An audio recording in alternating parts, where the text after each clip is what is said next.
Okay, hello everyone, and we're here for the first segment of the show. And for that one, I got my dear friend over here, Nimrod, that joined me to this conversation. Now, Nimrod is, I know him since I was like 6 or 7 years old, and since first grade.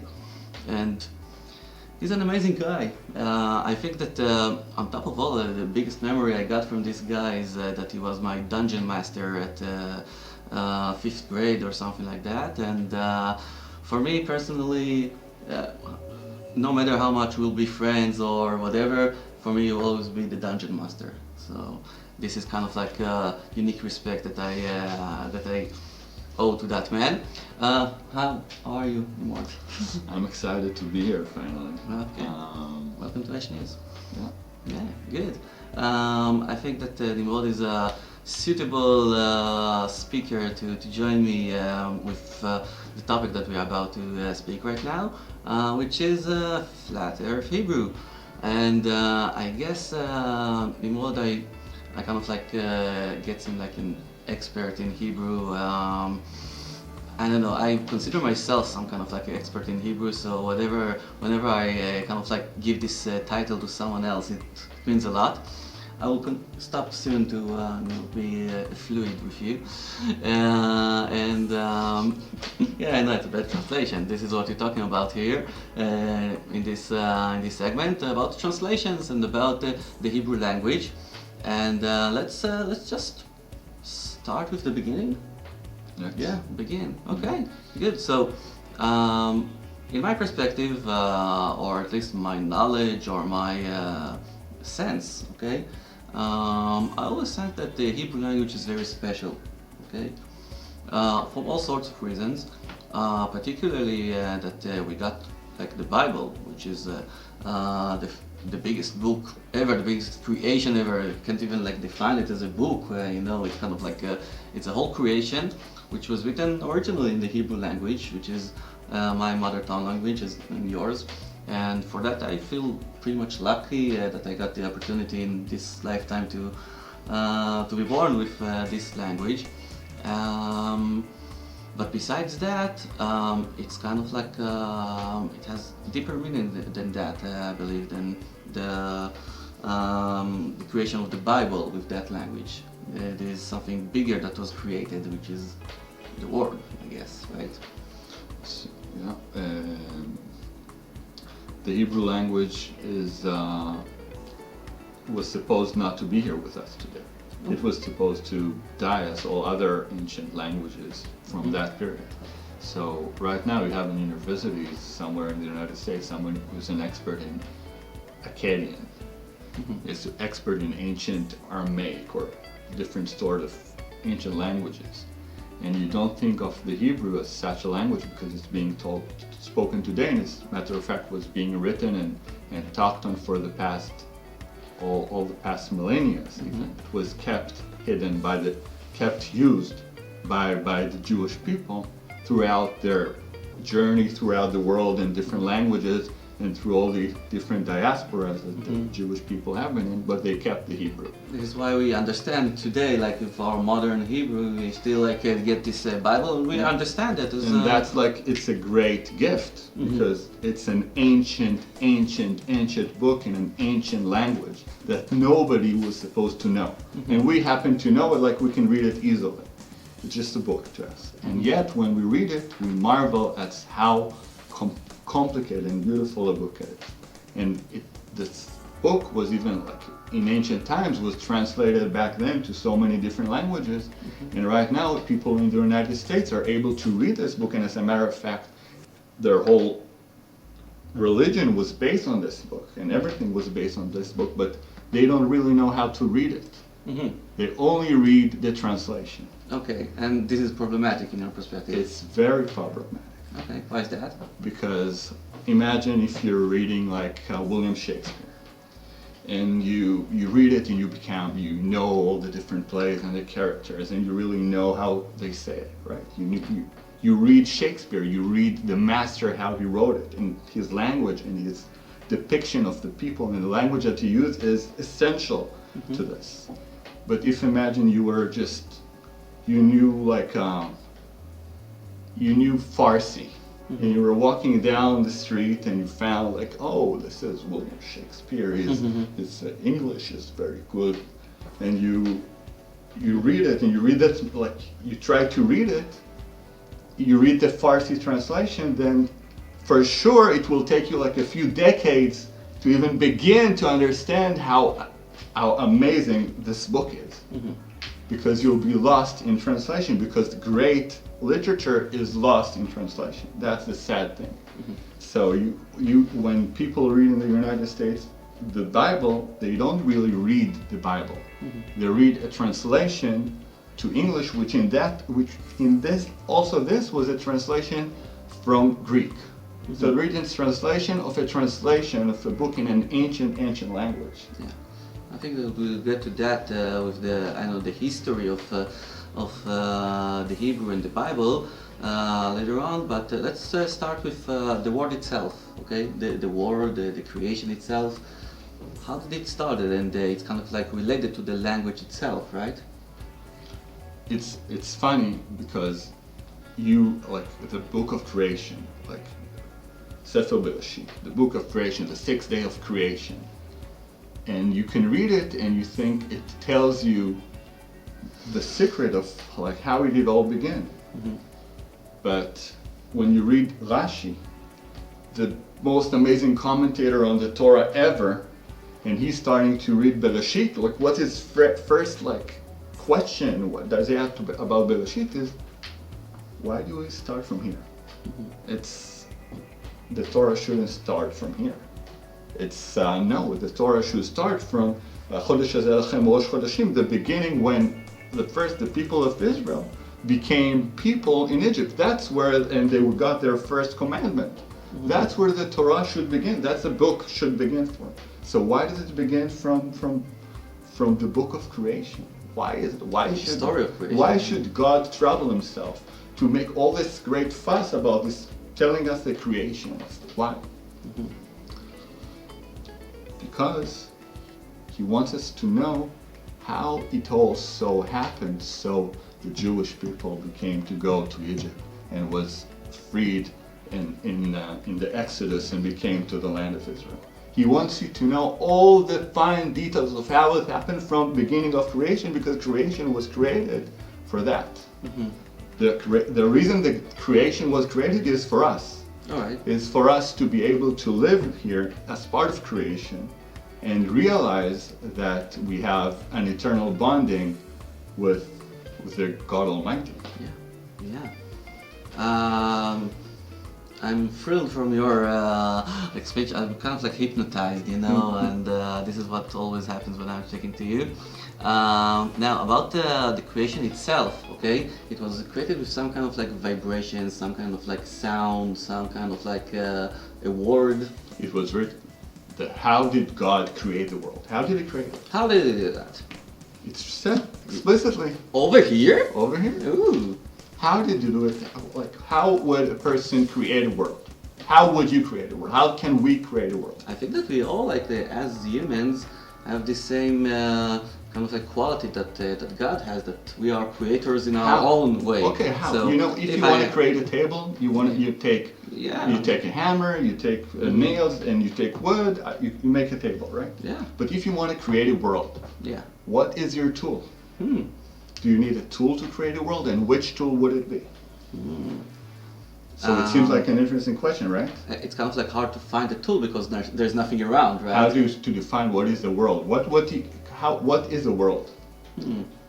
So we can ask it, but the interesting answer is that the world. How is the world defined? The world is defined by utterances. The way you see your world and you grasp it and you materialize it in your words, in your definition of the world, as much as you able to express it, then you create a world. And when we create, we all the time create worlds. Facebook is a world. It was created. Somebody created. He has. It's not a physical world. It's not, but it's the language. The language is what The language creates worlds. Yeah, we have the language in Facebook, and we have got language with We Hebrew can and define, so. when we define things with our languages, we define our world, right? We like created this reality. We create. We talked about all the frequencies and the actual sound that is creating this language and after all the creation. So what was the first word that we're talking about? Well, when we first read the Torah, the first word that we encounter as readers, Yeah. we read the Torah, we take this book, we heard it's a good book, Yeah. so we start to read it. Mhm. And when we read it in our own language. So if we read it in English, Yeah. it says in the beginning. In the beginning, and on the top it's written Genesis. Okay, Genesis is the name of the book. Okay. Right. Okay, and in Hebrew it's the same word. Bereshit is like the name of the book, and also like the first word, right? Right. And in English it's not like that. Okay. All right. That's a very nice observation. Yes. Okay. So, but also when you read it in English, when you say in the beginning, you don't take in like in as the first word is in, such as significance. Mm-hmm. It's in the beginning. So in the beginning is not a very significant term when you read a book.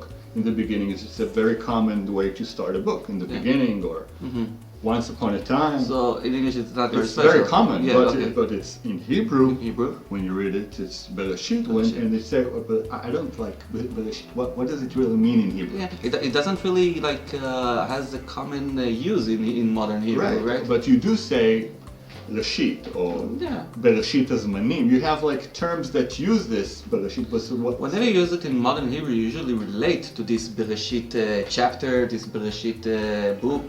Yeah. But also if we also try to understand as Hebrew readers, what does it mean? So it really does mean in the beginning, right? So when we read the Torah, we read the continuation of this description. Yeah. We automatically read this as something that happened first and something that happened later on. Like in the beginning, God created heaven and earth. Right? That's what happened in the beginning. Yeah. That's how the book begins, right? So we read it. And we read it, there is light, and he separated, and he saw it's good, and one day, one night. And in the second day, I'll read it in English, and God made the firmament, and divided the waters which were under the firmament from the waters which were above the firmament, and it was so. And God called the firmament heaven. He called it heaven, right? But in the beginning, it also says he created the heaven, right? So in the beginning, in the first, we just read, it's the first day, he made heaven and earth. Okay. But when you read the second day, and he made the firmament, this is amazing. And then he called this firmament, how did he call it? Heaven. So when was heaven made? The first day or the second day was it really made? I think the problem is that they translated the word shamayim as heaven, which is not the true, the correct translation. Why is it not? Because maybe it is, but it's kind of like shamayim is what we refer today as a sky. Right. Okay. Because in Hebrew, the metaphysical meaning of the word is intertwined within the physical reality of that. Yeah. Because the heaven, the metaphor of heaven derives from the very sort of specific thing that we call heaven here. I think that also like you have a duality over here. It must be two things which are contradicting each other. Okay, right. And I think that heaven, the sky and the earth are indeed like contradicting each other with their essence. But heaven and earth, okay. Heaven, some people can relate heaven to a place on earth or something like that, right? Right. So it's kind of like it's not really contradicting. So here we have first problem or second problem or whatever at the first verse, okay? Right. Yeah. But we also, when we read it, we immediately stumble upon a contradiction of our first insight about this book. We thought, okay, we should read it as something in the beginning God made heaven and earth. But then we read the second day and we really see that heaven was made in the second day. But we don't let it to interrupt our immediate. Yeah. Okay, it's still in the beginning, even though he made heaven in the second day. It's still in the beginning he made it. And then we read. We go on to the third day. Yeah. And when we say, ויאמר אלוהים יקבעו המים מתחת לשמיים במקום אחד, ותראה היבשה, ויקרא אלוהים ליבשה ארץ. Now it's very interesting. The word yabasha, it comes from the word from the root of yavesh, which is dry. Okay, dry. And also, like in Hebrew, yabasha, the same root is used for yabeshet, which is continent. Right. So it's kind of like, and how did they? And over here they translated it as a dry land, right? Like the dry land. Which is also the very basic meaning of what's happening here. It became to have dry land.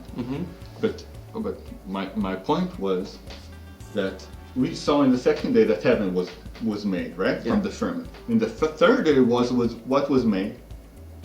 Eretz, yeah. We read it in the beginning, Baraita Shamayim v'et haaretz. We thought that earth was finished, was overdone with in the first day, right? Yeah. And then we read, and heaven was also. But then in the heaven, we see it was actually made in the second day. And earth was actually made in the third day. And then when we think about it, we also saw that in the first day he said, and God divided the light from the darkness, and God called the light day, and the darkness he called night, and there was evening, and there was morning. So in the first day, we already had evening, and mornings and we already don't have any sun or but we don't have any sun or moon or stars or something like but that. that fact doesn't stop us from still believing that the world in Bereshit really means in the beginning. We still it was made first, and it was made, heaven was so. Just one comment, okay? It doesn't say over here in the first verse that there was a big bang and all kinds of stars blasted all over the place and they reached all kinds of like places in the universe and it's all like spinning and traveling, right? But it's not contradicting that in any way. I don't know. It's not. It's really not. It's written down that he created heaven and the earth, I don't know, the sky and the earth, as we say. Alright, okay, let's continue on.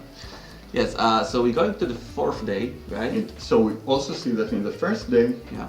We also already had evening and morning, yeah. But we didn't have the sun and the moon. So how can that be? I think that the firmament was more important to be created first, okay? But I said over here. Now about the word firmament, okay? Which is a very, I don't know, contradiction or something people flat earth like to be involved with this the firmament. Yes, they like to be involved with it, and especially with the Hebrew meaning of this word, okay? Which is in Hebrew it's the word rakia, okay? Rakia over here. Now this word rakia is coming out of like the root of reish kuf ayin, okay? For me personally, I found like 3 different meanings that it could, I don't know, mean for this root. So what is this root in Hebrew? What does it mean? First of all, the first use that we have like for this root in modern Hebrew is background, okay? Reka, okay? Something which is a background, like in a play or theater, okay? And over there in this background, I guess it's a background for something that was supposed to come later on, like the players in the play, okay? Like the actors in the play, they come in, so they wait. Over here, the actors are the sun and the moon and the stars that are gonna come afterwards, and this firmament will be their background. But the basic meaning of the root of rakia in Hebrew, who does that is a noun. Yeah. What would be the verb? The verb, yeah. This is my second interpretation, what actually, would be which is usually it uses to bend, okay, to bend or to spread. Rakia, first of all, is something that you usually do to a material, okay, which is pretty much solid, okay, like you do to a metal or copper or something like that, okay, or even something that you spread it around. Okay? But what you do it on? Does it happen on a fluid that you do? No, it's solid. It's a verb that you do something repeatedly. Repeatedly on a hard substance. Yeah. So that also creates art. When you create like a copper art, then I don't know what the verb. No, the thing is that the art itself is the rakia, okay, the product, okay, that he was able to produce with this action of rikua, okay, is the rakia.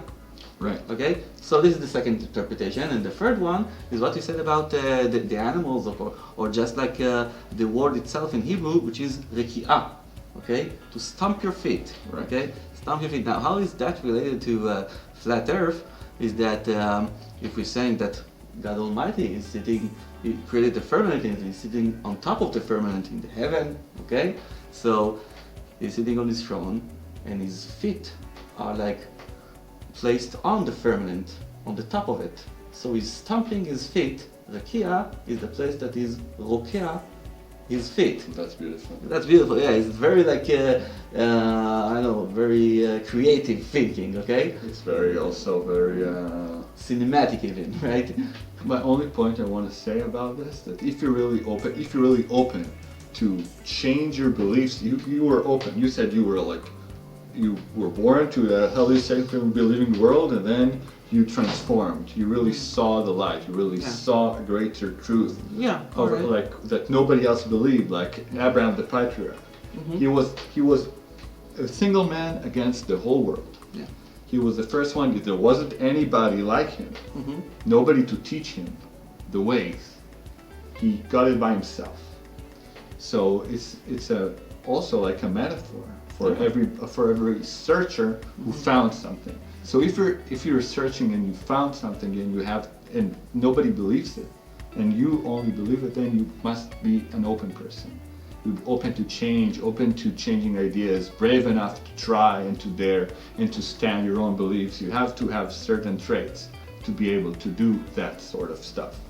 So I'm saying if you people are these kind of people and you're open enough, then consider that the book that you so heavily rely upon is a much more amazing book that you can ever imagine, because you read the translation of this book. So if you think you have any idea of the word firmament, and you think it's in any sort of way close to understanding what is rakia in Hebrew after reading a translation of an ancient book, then you really have to be open to the assumption that maybe you ought to go and try to read this book in a little bit more awe. You have to be humble upon this book, and read it very carefully. And don't be like, oh, this is a translation. You don't know anything. If you think you try to rely on the book of creation, then you have to know its language. At least give it that courtesy. All right. So let's talk a little bit about the word shamayim. Okay. Yeah, we talked about the rakia, and shamayim. It's the word that actually describes the sky, right? Right in Hebrew. You know what Rashi says about Shamayim? Yeah, doing it for me. This is what you're here for. So it says Shamayim. It's actually a combination of two different words. Yeah. It's Esh v'Mayim. Esh v'Mayim. Shamayim is Esh v'Mayim. Why does Esh and Mayim? Esh is fire and Mayim is water. Yeah. So Shamayim is the world. It's a word that's combined of two different words, and all these two words happen to be opposites. Esh, and they contradict. What? Esh and Mayim, water and fire, they contradict, they cancel each other. But this is what we see in the sky, for instance, in light bulbs. And why is it bad? How do we know that God thinks it's bad? Shamayim, that we really think it's a very good thing. Yeah, we like to look at the sky. So in all words, all the days in the 6 days of creation, what was God's conclusion? Vayal Elohim Tov. On the second day, it didn't say it. Only one day that it didn't say that it was good. Was the second day? Yeah.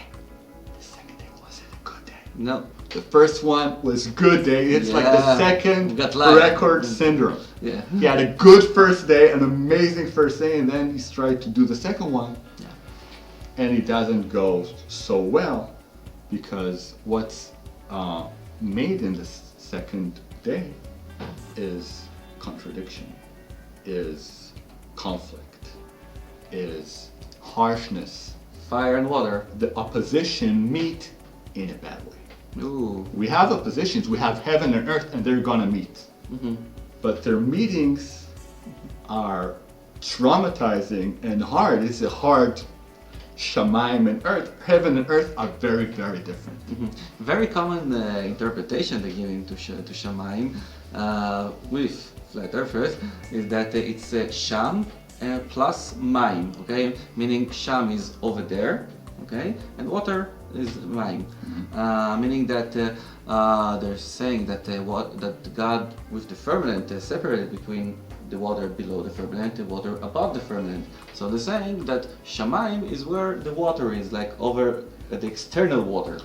What do you have to say about that? I have to say, but it's also lost. It's very much lost in translation. All right, yeah. Very much. And Very much. I'll tell you what, I'm also not for that. You know why? Because in the word Shamayim you don't have any any dot inside the mem.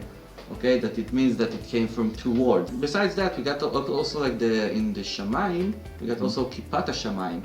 Okay, which is how we usually refer to the Shamayim, and Kippah is like it's a dome. Okay, but the root is kafuf.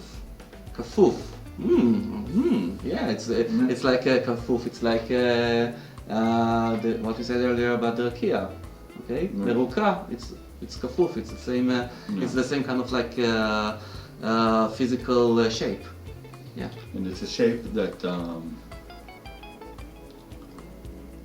the Shamayim, that what they're saying in the Esh and the Maim, there. How can you connect earth, fire and water? How can you connect them? You say, okay, they contradict themselves. Yeah. But we know that fire and water, they can work together somehow. And how can they work together is with the only thing that's needed for them to work together is a tool. Oh. It's very funny that if you take like a bowl of soup, Yeah. and you put water in it. You take a bowl and you put water in it, and then you put fire under it. Then the fire and the water, they really have peace between themselves. The fire is being used. The water is using the fire for its own benefit. So like the ball is like the tool that we need some interference. Yeah, like in something between to separate. Yeah. So in the second day, we have contradiction, but there is somebody who has the key to unlock the contradiction, and unlocking the contradiction is by becoming the right tool to solve this contradiction, this inert contradiction and conflict in the universe. And this conflict in the universe is the vibration of creation. It's what's pounding, it's what's stomping the world. The rakia, the beat of this contradiction, is more contradiction. It's a very sad story in the second day. The contradiction can only make more contradictions and more separations and more separate. It's always separated to its like you take a tool and you break it to endless shreds. This is the second day. What's about this word that we're seeing over here, shchakim? This is another word that describes the sky. Okay. What's very, very funny in Hebrew, that shchakim, it's like an exalted. Shchakim is very. It's not usually words that is used so much in modern Hebrew. Beside Tom Cruise's movie Top Gun, Ahava B'Shchakim from the 80s. Yeah, it was a good one. But the basic meaning is so funny that the basic meaning of the shchakim, which is so high, is actually rubbing something, to leave it, not to leave it in shreds.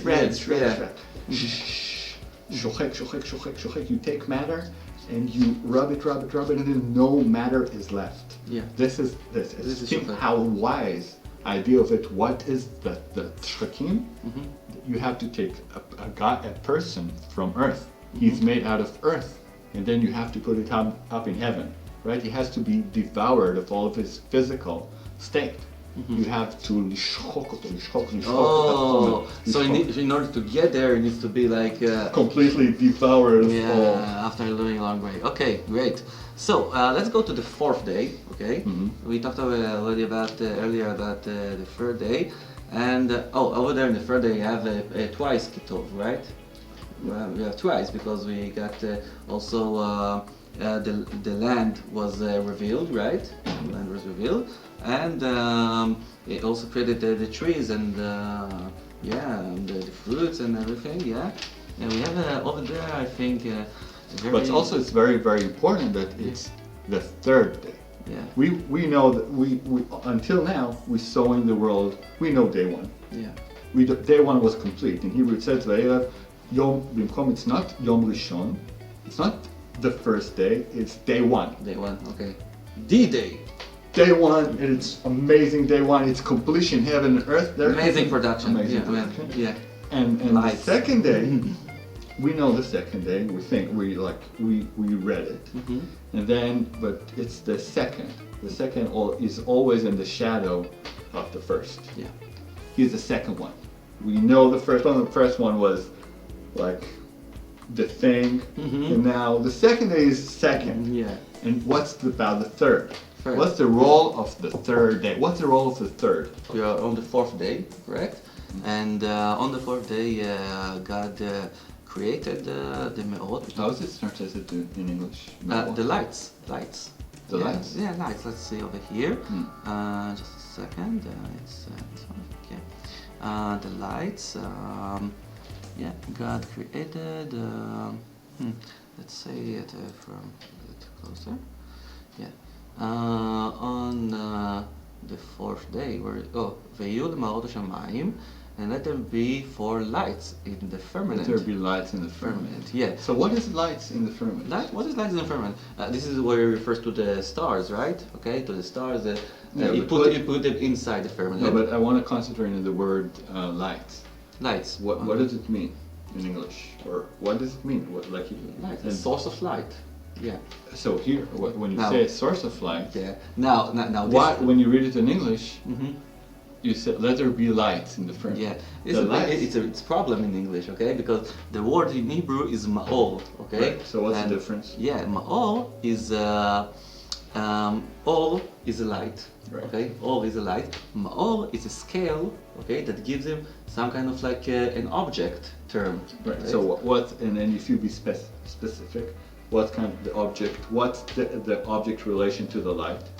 What's the object relation to it? It generates light. It generates light. Yeah. So we have O, which is light, and we have Ma'or, which is the source. Yeah. Of the light. The tool.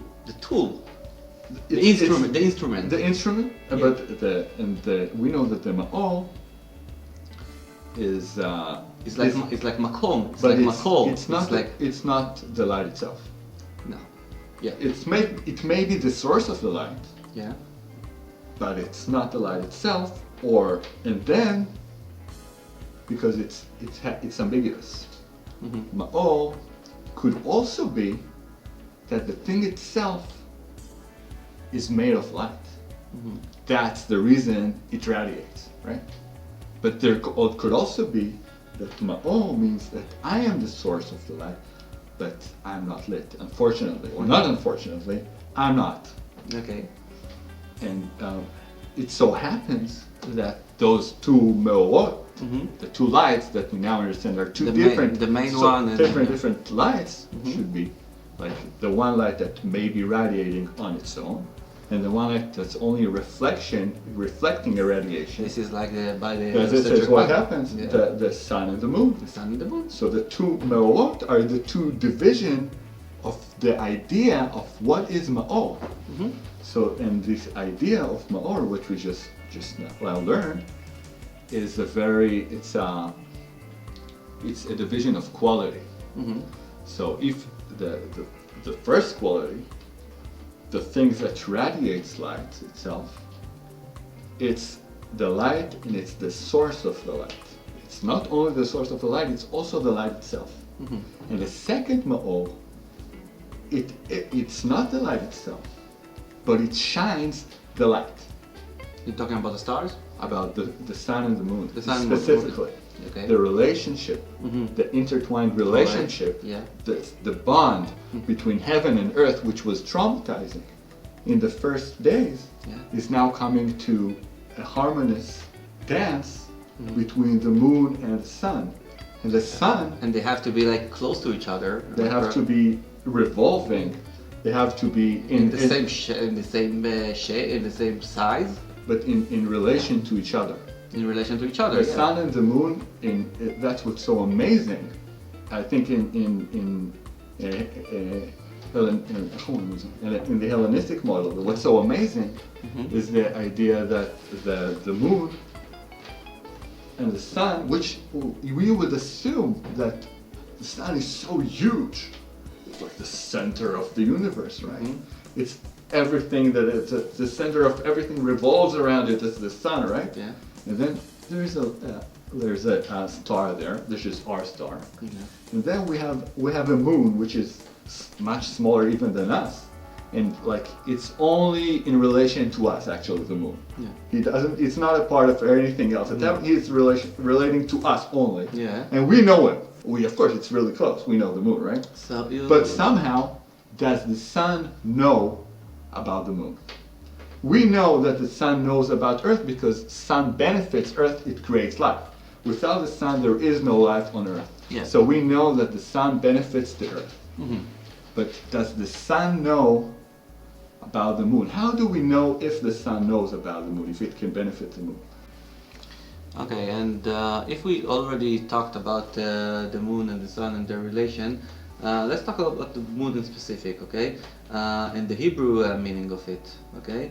Because it's also like the moon, but also because we have in the Jewish calendar, we got it's a lunar calendar, okay? So, and in the word itself, Yerach, okay? But you're talking about this it's word, a month, but right? this word is not mentioned in Bereshit.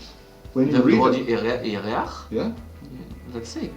שתי המאורות הגדולים, the המאור הגדול משרת היום, ואת המאור הקטן משרת... That's right, they're saying, they're not like You referring don't tell to... the names. Don't tell the names of neither the sun or the moon. And you also say that in the first, God made the two great lights. Yeah. So when you read it first, the first time you read it, you say, oh, he made two great lights, right? Yeah. Amazing, two great lights. And then you read it, you say, okay, they're great, but actually one is bigger. Ha'ma'or ha'gadol. We have ha'ma'or ha'gadol, Yeah. the big one, the great one. The Shemesh, yeah. The Shemesh. great light was for the kingdom of day. And the Katon, Katon is like the tiny one. Alright. It's not like Katan. Katon is like, it's a little boy. The Katon was for the night and the stars. So then, as we see, as we know, the light in the night is like a memory of the light of day. The night is always a memory of the day, and it's always a reflection, and that's the moon. It's only a reflection. That's what's the myth of the moon and the werewolves. In the moon, and there is this light of the moon, which it's a reflection of the real light. And that's why when you look at a person's shadow at night, then you can see his reflection. That's what's so where scary folk tales come from, of the night. The night and its memory of the day. That's the myth of the vampire that wakes up at night, and when you imagine a vampire, you imagine the moon, right? It's the lunar, the wolves, and it's all the cycle of the moon. Yeah. No, No, it's good. Anyway, let's so we talked about the lights over here, and I want to talk to you about so we done through like the days of creation pretty much, and we got also like the fifth day, the sixth day, of course. I want to talk about something else, okay, which is more related to Noah's story, okay, to Noah's Ark, okay, and over there we encounter, and I will go through in the chapters over here. It's on chapter number 6 or 7? 7, I believe. Yeah. Okay, yeah. We're going to Genesis 9, Genesis 7 in chapter 11. Okay, when they're describing the flood, the big flood of that happened in Noah's time, they built the ark, and we all know that story. It's not only in Judaism, but it's described over here in the Bible, the big flood, and the description that they're giving to this thing is. Here in Hebrew, it says that on that day, נבקעו כל מעיינות תהום רבה וארובות השמיים נפתחו. Okay? So it's amazing that you put this verse, because we saw, if we remember what we learned about Genesis, the first days of creation, about there is a meeting between heaven and earth. Yeah. They have this unfulfilled relationship that we know from early on, right? But now we see in the tale of the flood that we see that there is a meeting. Yeah. And the meeting is the meeting of waters. And we see that the waters are coming, which is in this verse you see that it's coming from below, from the bottom, and it's coming from above. Yeah. Now the word that describes me that it comes from above is the word arubot. Okay. In the English translation, they translate it as windows of heaven. Okay, these are the arubot. Now in Hebrew, we pretty much know this word arubot. We lots of us has one in our own home. Okay, but it's very modern. Aruba, it's the chimney. It's a chimney. It's also we got chimneys in our eyes. Okay, that this is where our tears goes out. Okay, a chimney. It's a tube. Okay, it's a tube.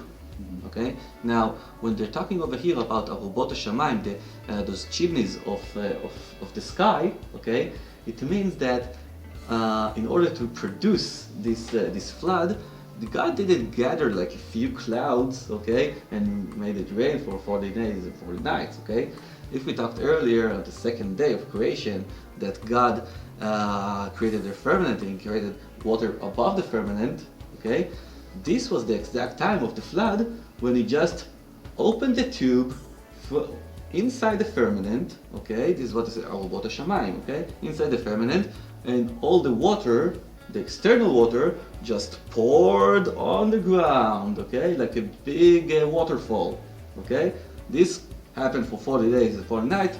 The whole earth was flooded, okay, because this is like unlimited water, okay, that just flooded until God, just took the lid or the screw, whatever, again, and we're done with the flood. Okay, so this is like I think more like the description that I don't know, kind of like suits my geographic and shape of the world. And this is what's written down over here, that also the water from the bottom, okay, those are also external waters. Okay, those are also the waters that surrounding us. They also reached from the bottom. Okay, this is how the flood was created. If this is my perspective, what do you think? I think that it's very nice to see that the flood is like it's like jacuzzi. It's in Hebrew. Yeah, jacuzzi. You sit like you have water from above, water from. It's like luxurious spa. Luxurious spa, and then and when the Torah, of course, it knows that it's actually it was horrible. It was horrible. As horrible as it was. Yeah. Interestingly enough, the Torah describes it as a very positive story. Why? How come does it call it positive? How do we know that? Because Vayomer, and the Lord said unto Noah. Right? So you see it in English, the Lord. But in Hebrew, you have the name of God. Yeah.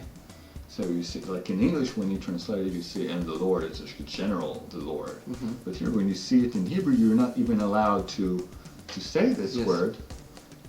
And you can't say it. When you read it in Hebrew, you can't say God's name. This is what they teach you. This is his name. And he has an embarrassing name. Why does God have an embarrassing name in Hebrew? It has only vowels. It has only vowels. It's a name made of vowels, and it's made in such a way that when you're not used to saying words that are made out of vowels. It's not really part of the Hebrew language to say a complete word that it's made out of vowels. You don't do it. And the language is not like accustomed to that. It's not like it's a word that everybody...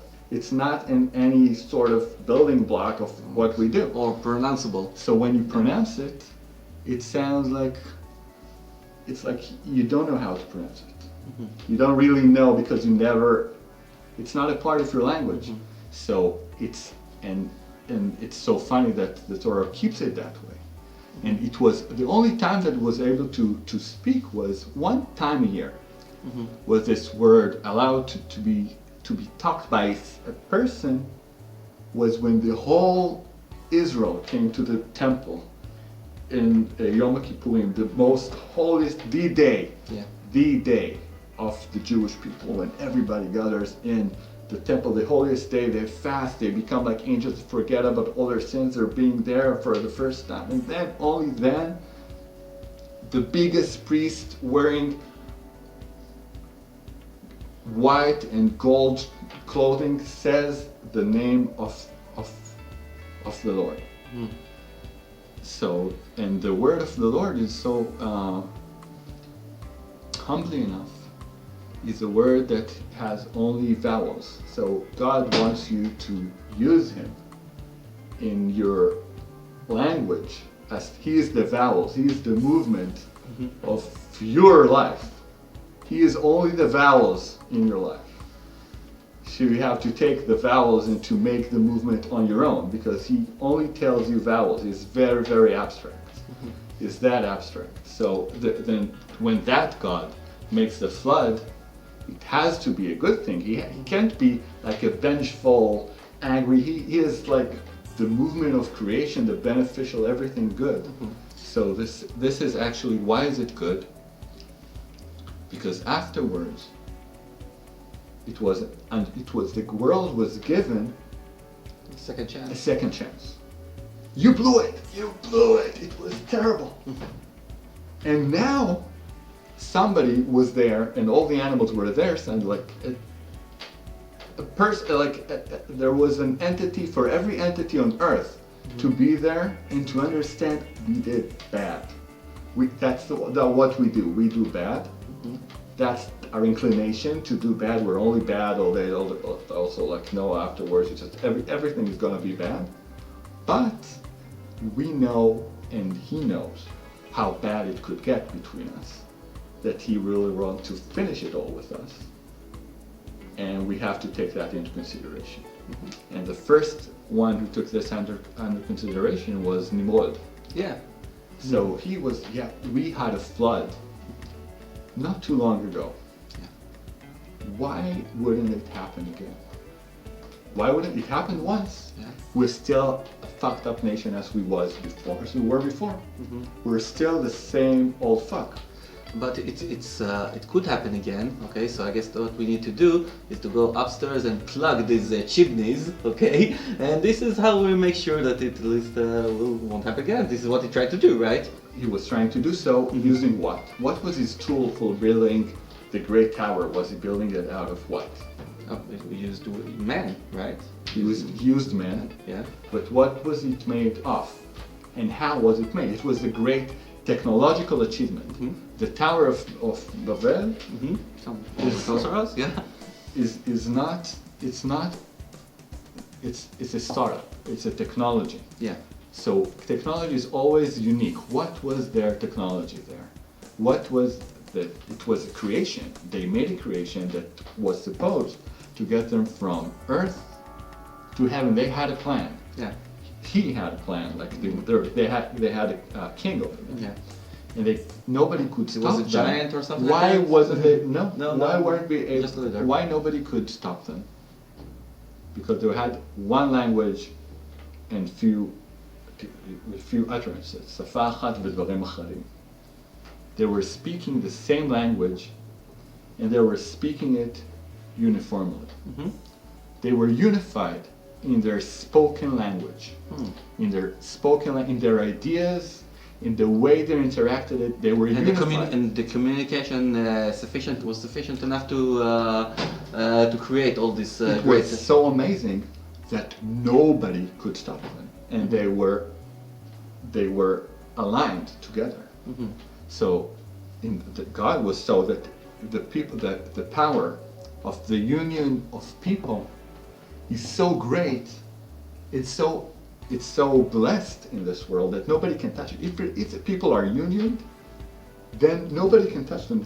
And God itself, He has to interfere and to not make it happen, but He does it as gently as a vengeful God that He is trying to do it gently, just to separate them from their false ideas of how to do this again. From the basic thing that actually united us. The basic union, and then languages were made, and people were made there. Mm-hmm. And then what separated them was the language. And the language that was שפה אחת in Gematria in Hebrew, Lashon Kodesh.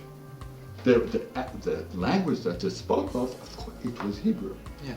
So what was so essential in Hebrew that enabled them to build this creation, technological creation between heaven and earth? So the technology was Hebrew. And building the tower out of the Hebrew, the Hebrew technology, the technology of the Hebrew was also an art of a very famous man, other than the people of the Tower of Babel. And this person was Avraham Avinu. Mm-hmm. So, yeah, the technology. He was the descendant that they actually got to inherit the Hebrew. Right. But at first it's a sort of like Star Wars, Abraham and Nimrod. Yes. Nimrod, which was the ruler of Babel. Yes. He was a hunter. Mm-hmm. He was the first hero to be king in the world. And he had prophecy. And he had all the best astrologers in Assyria, and everybody he has at his disposal.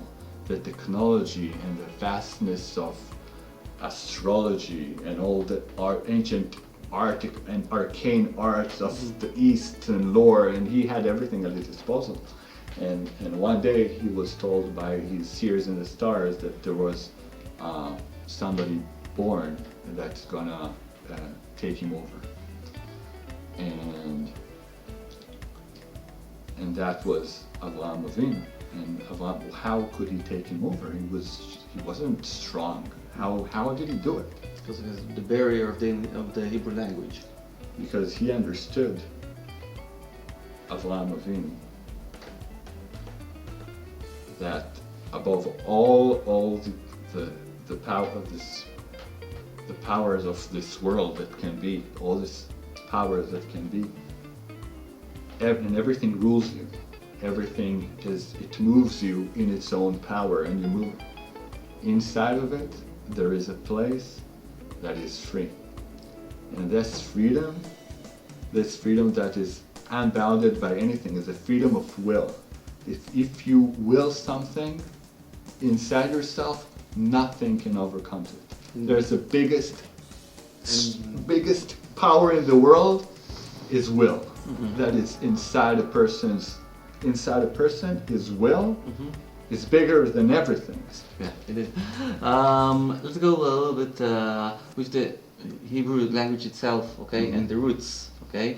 What I see usually, I will go a little bit to my personal life. I always deal with translations, and what I figure out from Hebrew is put a little bit of like the Oriental languages aside. It's the smallest language and most compact language, okay, regarding both like the number of words that they're using that we are using, and also like the length of the word, okay? And this is, I think, one of kind of like a clue, okay, that you're getting to see that the Hebrew was the first language, okay? Because if all the other languages try to imitate her, okay, and try to think, oh, we got these kind of like letters and words, how can we imitate the first language? So what you get out of, okay, is that for describing, sometimes to describe one word in Hebrew, you need 2 or even 3 words in other languages, okay?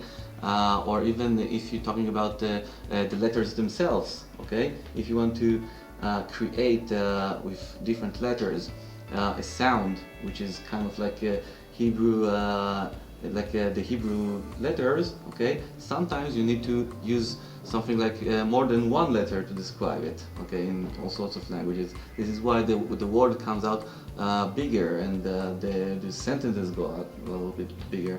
Am I correct?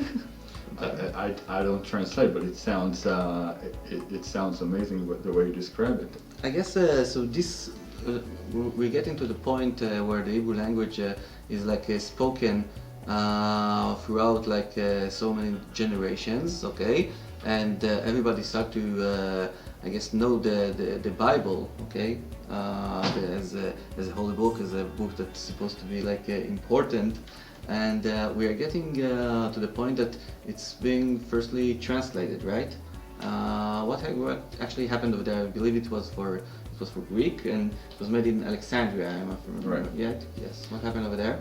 I don't know exactly the details because I didn't read it lately, but the Jewish people they were conquered.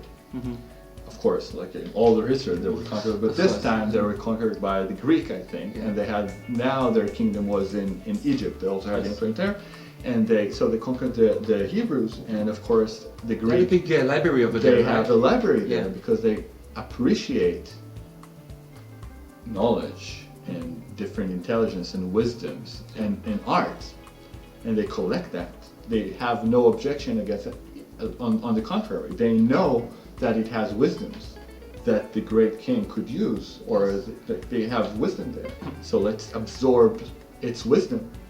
So after they killed the Jews in Israel, they could take their creation and study it like civilized people. So they had 70 elderly Jews who were forced, of course, by the king to write a translation to their Torah, to the book of creation. Everybody knew that it was the book. There wasn't doubt about it. They don't know that's not the book. They knew that was the thing that the Hebrew had. They had the book of creation. They knew it. Yeah, but they kind of like objected to that, right? They say for some reason they didn't see that like the part of Israel was essential to this book. We could have the book and forget about them. They have we have an issue with them, want to eradicate them, want to do something with them because we like to have the knowledge that's supposed to be there. Yeah. So they think, okay, we have knowledge, you take 70 wise people and let them translate it. So it was actually called the day of great darkness that fell into the world when they had to translate. When the act of translation was sealed that they had to do it, it was a great day of 3 days of blindness, chashichat, darkness that fell on the world. And why? Why? Because translating, if they had the mission, they had to everybody had to translate differently. Everybody in his own room. But the people themselves, they wanted to do that? No, they didn't. They didn't. But Why that? Because if you translate it, what happens in translation? What do you lower it from? You lowered it from its first unique, its original meaning, which was one-timer. The first thing that it was the thing itself, and then you make a copy out of it. You think that you can take an art form, you take a Shakespeare play, you could copy it somehow in a different language. You can make it. But you can't. You have to be an amazing artist to be able to depict it in some sort of good way, right? And they were the 70 Jews that were selected for that, and they knew that they have to make this creation. And they all wrote the same translation. 70 people are sitting in every separate room, and the translation was the same for all of them. It's meaning that it's true translation if everything came out the same? What does it mean? I don't know what it means. I know something else, okay? I manage a translation company, okay? And I know something about my work, that if someone, if I will give a translator of mine a work that doesn't want to do, what he will do, he will mess up with my translation and put in, I know, bad translations inside, I don't know, and we'll use Google Translate or something like that to do this. This is what I know in my rich professional history of translation. But what do you expect from a translator? What do I expect from the translator? To, yeah, of course, to manifest it in his own language, whatever was in the source. Okay. So it's again about the name of the same game with the sun and the moon. There is a source, and you're just absorbing the source, and you try to give it to others, and it's like the translation. It gives us a light. תרגום בגימטריה תרדמה. Yeah, the translation is in geometry, in numerology. Falling asleep. Yeah, falling asleep. It's not falling asleep, but והפה אלוהים תרדמה על האדם. It's the תרדמה, the same sleep that God put on Adam in the Garden of Eden, that he put him to sleep when he made his Chava. Yeah. The Targum tells us that it's the same gematria. It's a clinical death. It's a clinical death, something like that, right? למה? תרדמה, like this deep sleep that we're talking about. Yeah, this deep sleep, and this is what we're talking about, the translations of texts like that. And I think that it puts you to deep sleep. You don't know that you're out of the source. Good. So I think that this is pretty much our conclusion for this long evening that we had over here. And I believe that from there we'll continue on researching the Hebrew language, because I think it's, first of all, it's endless and it's fun. It's fun, and we can do that all night, but I guess we got some work and some things to do. So thank you very much, Nimrod, again for joining for me for ESH News. I know that you're not agreeing with all the concepts that we're giving him, maybe not agreeing with neither of them, okay? But still, I think the best thing that I got with your company, that you are open-minded, that you are willing to hear, and you always have your own great sources and great inspiration that you bring up, great answers and great knowledge to the people over here. And hope you see us again over here. Shabbat Shalom. Shabbat Shalom.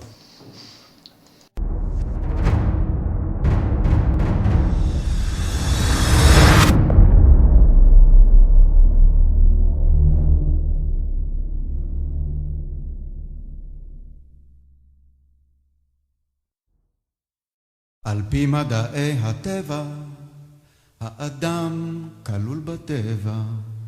אם כלול האדם בטבע, כלולים כל מעשיו. יוצא שעל פי המדע, טבעי הוא מעשה האדם. אף פרי מעשה האדם, טבעי הוא לכל פרטיו.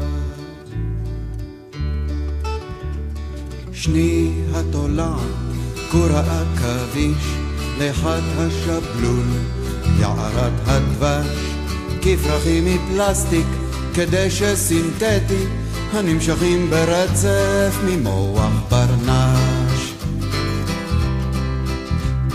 קיני נמלים, מאורות, שועלים, מעונות אריות, שריוני צבים, כממגורות חיטה, כמעונות עובדים, כתשלובת מסרכת מאנשים.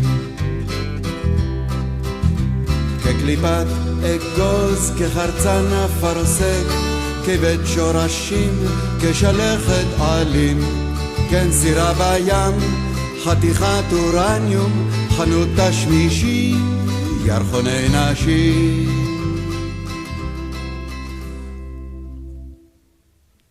הכל טבעי, הכל אותו דבר, הכל חוקים וחומר, תהליך ומוצר. האדם זה רק חי שפולט קו ישר, קולט רעיון וכופל מסחר. אם כמה מלאכותי להלכה, זה כל דבר שנעשתה בו מלאכה, אך אינו בניגוד לטבעי כמקובל, במילון בתשבץ או בדרך כלל.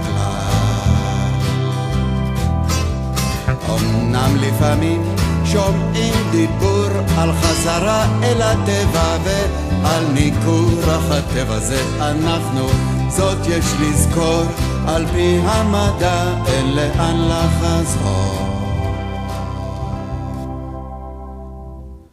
אבל אם בכל זאת מרגישים הבדל בין צחוק מעושה וצחוק מתגלגל, אז ברוך השם,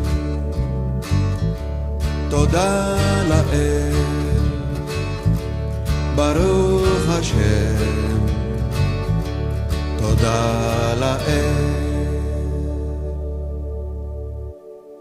ועוד על פי המדעים נוצרו העולם והחיים בשל נסיבות ותנאים שנתהוו מן הסתם.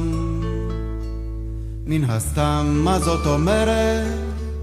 שהתרחשו בשרשרת שלא מתחילה או נגמרת, אקראית מאז ומעולם. סתם שוטטו להם כמה חוקים, כמה חוקי טבע חצי זרוקים, איך הם הגיעו לכאן בכלל, סתם שוטטו להם בחלל.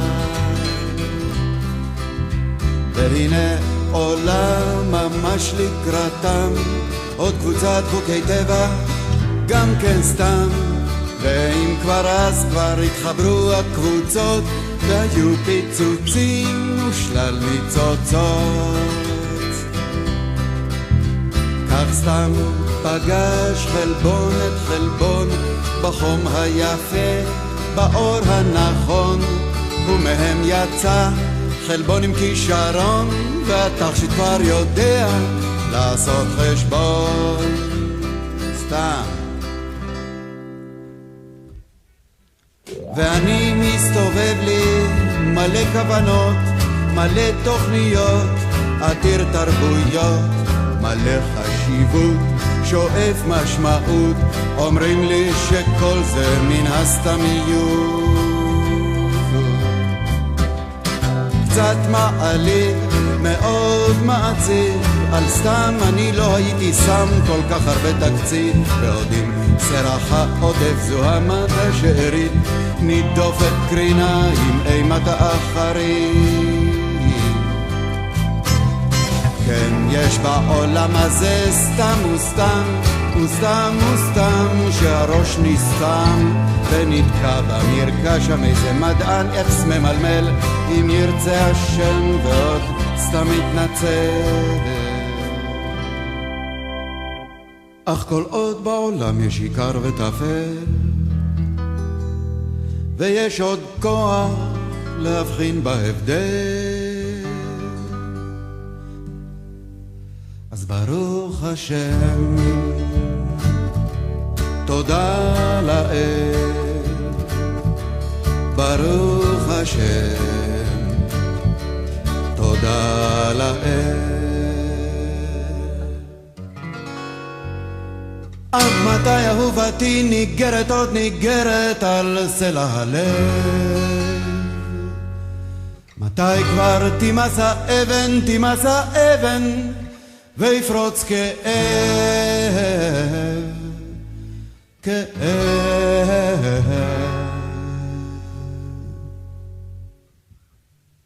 אומרים גם שהמדעים עוד מעט קט והם מגיעים לפענוח סוד החיים וכל סודות היקום, אבל על קו האינסוף הן יעמלו לקלוף ולקלוף בלי הרף לחצוב ולחשוף, והנקודה כאן היא תקום.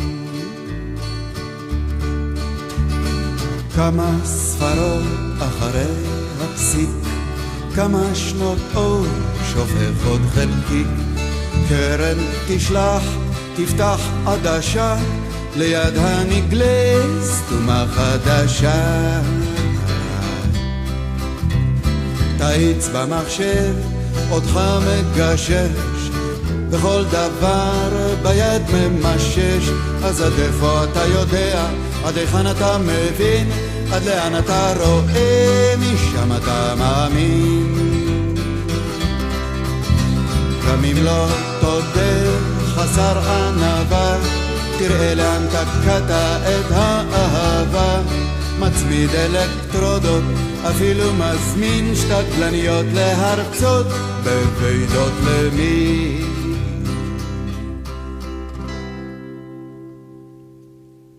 האדם חץ שלוח אל לב החידה, אשר משתוקקת להיוודע.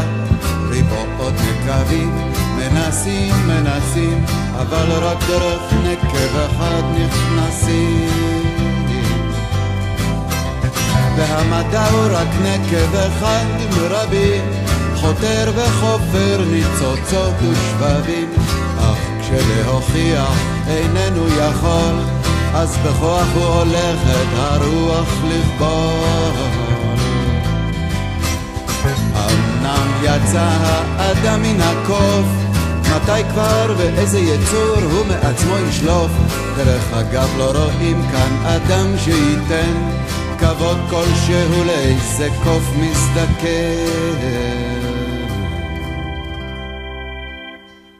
אבל אם אתה עדיין מתפעל, איך הולך על חבל איננו נופל, אז ברוך השם, תודה לאל, ברוך השם, תודה לאל, ברוך השם, תודה לאל, ברוך השם, תודה לאל.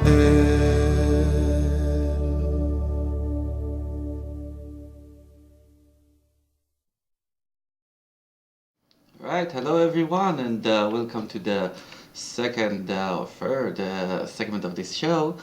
And in this segment, as you see, I'm all alone. And this is for a particular reason, because in this segment I would wish to talk about the guy that we're seeing here on the screen on the left. His name is Meir Ariel, and this is, I guess, a part of the new section I'm beginning over here in the weekly update, which is Flat Earth poetry.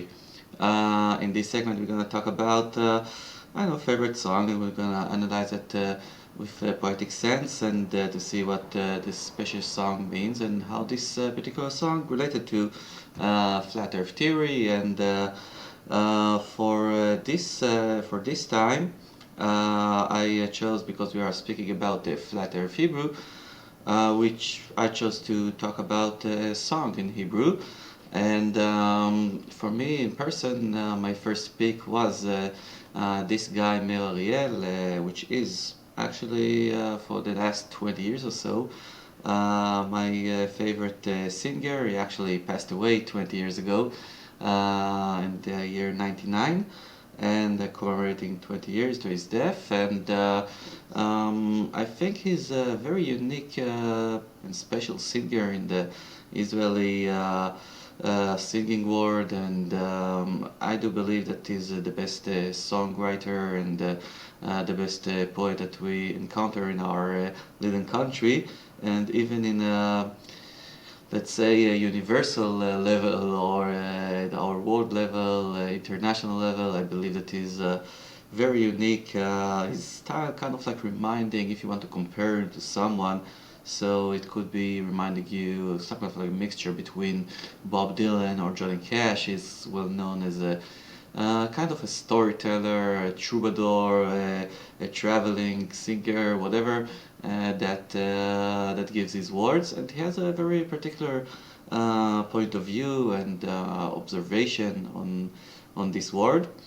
What I particularly like about his songs that he uses a very special Hebrew, in that sense that whenever he can't find a certain word or a certain phrase that in the Hebrew language that will fit the reality that he wants to describe in his songs, so he's just inventing those words or phrases, and he's creating new type of Hebrew in some sense.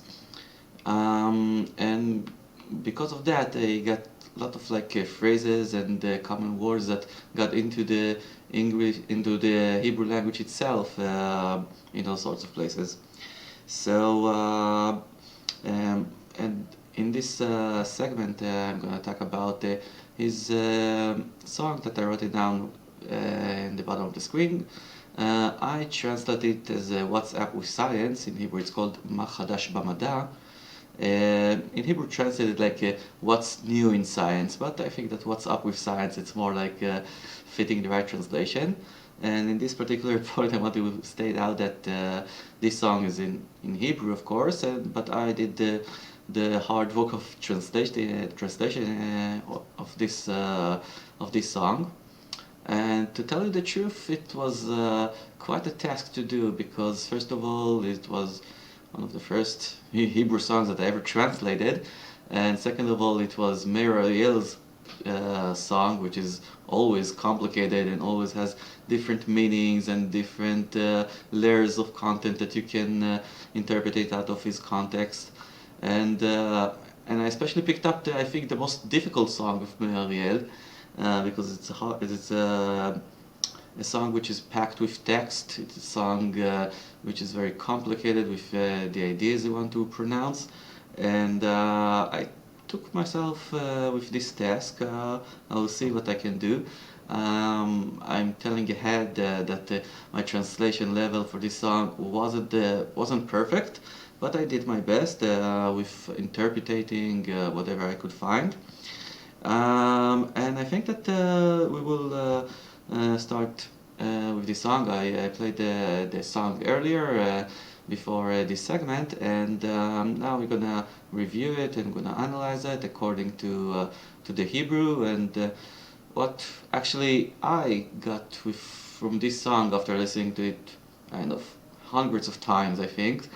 And I believe that lots of people in Israel are doing all kinds of interpretations to Meir Ariel songs, and everyone is like right and have his own interpretation and everything is correct. I gave in this, I'm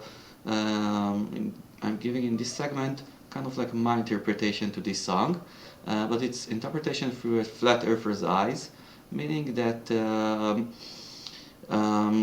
it's because that when I started believing flat Earth, researching flat Earth, so all the time I got this music in my head, and the music was this particular song of Meir Ariel, because it talks about all the subject that you can find in a regular flat Earth lecture. And the amazing thing that this song was written 31 years ago, meaning before flat earth movement was ever thought of. But it talks about the same particular ideas and same particular concepts that we always hear on flat earth conversations. It's a song, but first of all, it's very critical towards science. It's divided to three parts, and I think that the structure itself, it's kind of like unique. It has rhymes, and it has the same structure in every part. I guess we'll start with that. And for me in particular, it's a very exciting moment because I don't know, I feel very close to this song, and I'm happy to have this chance to do that. I actually couldn't find someone who's also flat earther and Mariel fanatic as I am. Yeah, let's do it. So let's start off with the first part of the song. Yeah. על פי מדעי הטבע, האדם כלול בטבע. אם כלול האדם בטבע, כלולים כל מעשיו. Alright. Mariel begins his song that according to the nature science, the man is included in nature, and if a man is included in nature, all his actions are also included. Meaning that he starts to describe a process that kind of like explains what is man's role inside this creation, and he's talking about a very unique concept, which is what is natural. Okay, he ponders about this question. יוצא שעל פי המדע טבעי הוא מעשה האדם, אף פרי מעשה האדם טבעי הוא לכל פרטיו. Alright, now, so the explanation that Mariel gives in the beginning of the song, and it's not his explanation. Yeah, this is an important thing to understand at the beginning of the song. It's not his explanation. It's actually like how we describe science. Okay, this is what is quoting what science is saying. Okay, and according to science, the man is included inside the nature, and if the man is included, so is his deeds, his outcomes, the things that his actions. And according to science, if the equations go like this, that the actions of the man are also natural, and even the man's products is natural in every detail, meaning that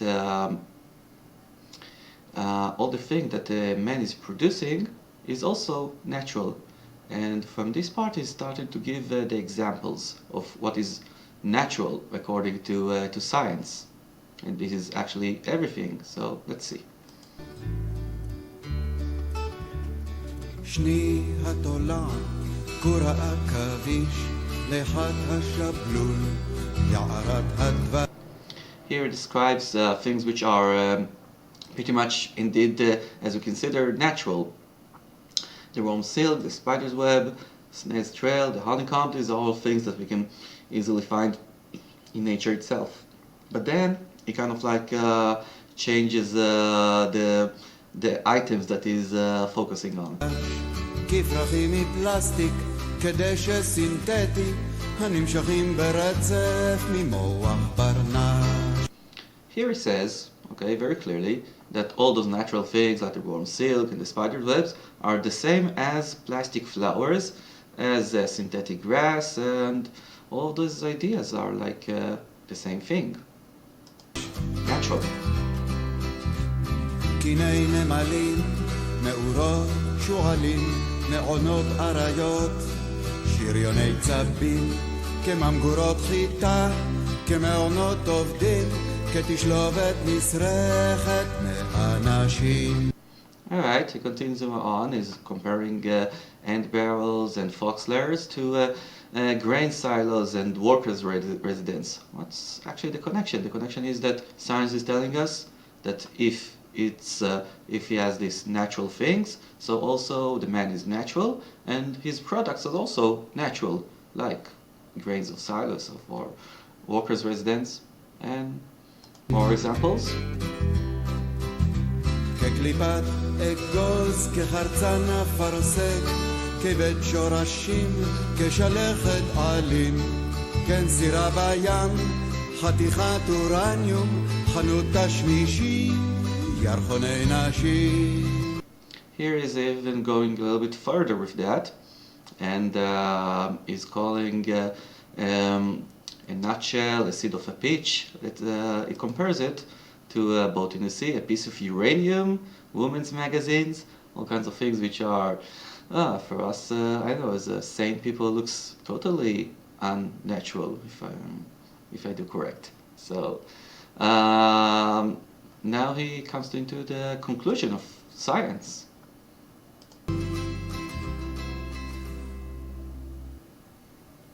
הכל טבעי, הכל אותו דבר, הכל חוקים וחומר, תהליך ומוצר. האדם זה רק חי שפולט קו ישר, קולט רעיון וכופל מסחר. Alright, so it's all natural, it's all the same. Those plastic flowers, those pieces of uranium, those honeycombs, whatever, fox's lairs, they're all the same, okay? They're all like laws and matters and process and product, okay? This is what science says. The man is just an animal that outputs a straight line, gets an idea, and multiplies it by a number. Means that is not really special or anything like that. It's just a part of nature, and everything he produces is also natural. And now he kind of like ponders about what is artificial, actually.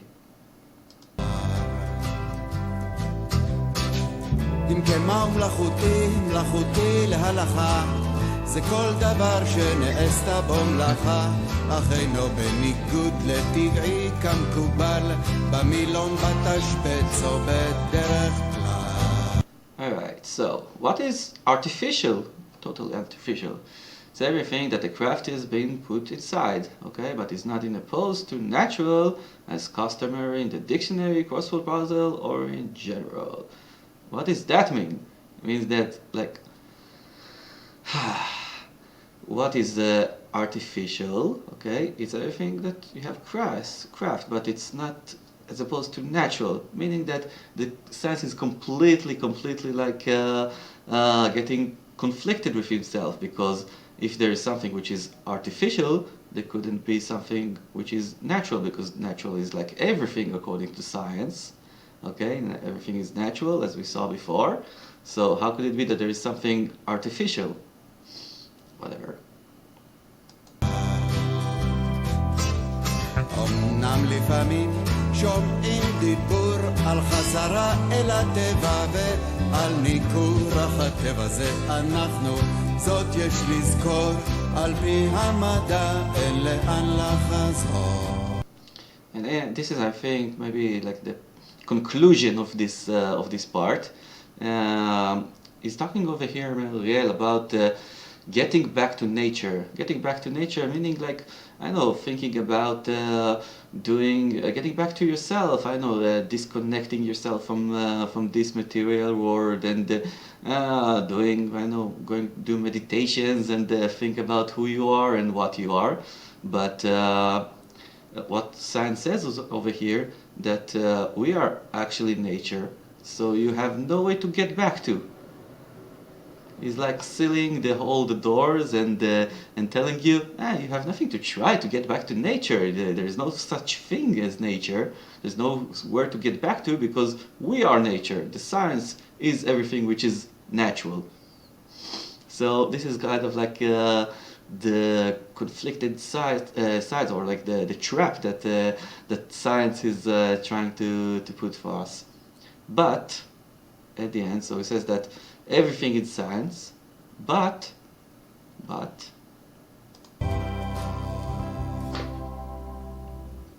אבל אם בכל זאת מרגישים הבדל בין צחוק מעושה וצחוק מתגלגל, אז ברוך השם, תודה לאל.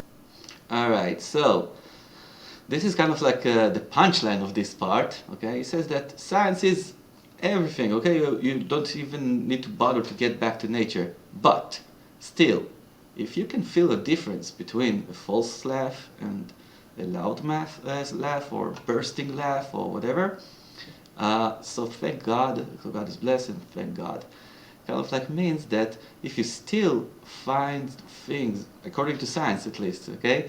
If you still find things that you can't explain by science, okay? You can't really measure laugh, okay?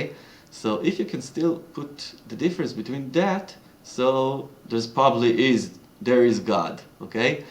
So, and this is the same thing that we're seeing in all kinds of, for instance, the divine spark, or all kinds of like dark matter that they show us. Whenever the science can't explain anything, so it kind of like says, oh, it's something divine, it's something God that should be included also as part of science, which is actually bullshit, of course. So it kind of like saying, okay, if you still can tell the difference, so thank you God, bless God, there is God. But there isn't really God, okay, because, well, is that important to distinguish between those kind of two laughs? It is important. Alright, so let's go on to the second part, and this is actually my favorite one. Baruch Hashem, Toda Lael. ועוד על פי המדעים נוצרו העולם והחיים בשל נסיבות ותנאים שנתהוו מן הסתם. Alright, and in this part, this is my favorite one, he's actually talking about the Big Bang according to science, or how our star planet was created, and how this whole life started. So it's quite interesting. First of all, that according to science, life and world were created because of conditions and terms that became out of nothing. Now, over here I want to hold down a little bit about the translation. The word stam in Hebrew, it's actually a very hard word to translate, because it has different meanings and different interpretations and connections to the context. And I don't really know any kind of like word that equivalent to that, a single word that equivalent to that in English. The total meaning is something which is not important, something that happened by accident, something that goes by without any intention, or if you, fooling someone, so you're just saying stam, and it's just for laughs. This is more or less the general meaning of that. So they're telling us this word and life were created min hastam, meaning for no reason at all. No reason. This is why I, in the continuation of this translation, I kind of like translated it as meaningless, without meaning. All right. So let's go on. It created out of nothing according to science, yeah. What does that mean, that it made out of nothing, made of out of no reason? What does that mean? שהתרחשו בשרשרת שלא מתחילה או נגמרת אקראית מאז ומעולם. Alright, so it happened in a chain reaction, which either starts or ends. Just a random one, since always, since eternity. Alright, and now we start to tell the story of this creation, according to science, of course. סתם שוטטו להם כמה חוקי טבע חצי זרוקים, איך הם הגיעו לכאן בכלל, סתם שוטטו להם בחלל. Alright, so we're starting to tell the story of those few laws that wandered around in space, semi-frogs, laws, and how did they end up here anyway? Just wandered in space. Ooh, nice story. והנה עולם ממש לקראתם, עוד קבוצת חוקי טבע, גם כן סתם. ואם כבר התחברו הקבוצות, והיו פיצוצים ושלל ניצוצות. Alright, so it's starting to become interesting. So another group of laws of nature came towards them for no reason, no particular reason at all, just like that, natural. And the groups attached, and there were explosions and lots of sparks, okay? and yeah, it became really interesting and I don't know, cinematic in some way.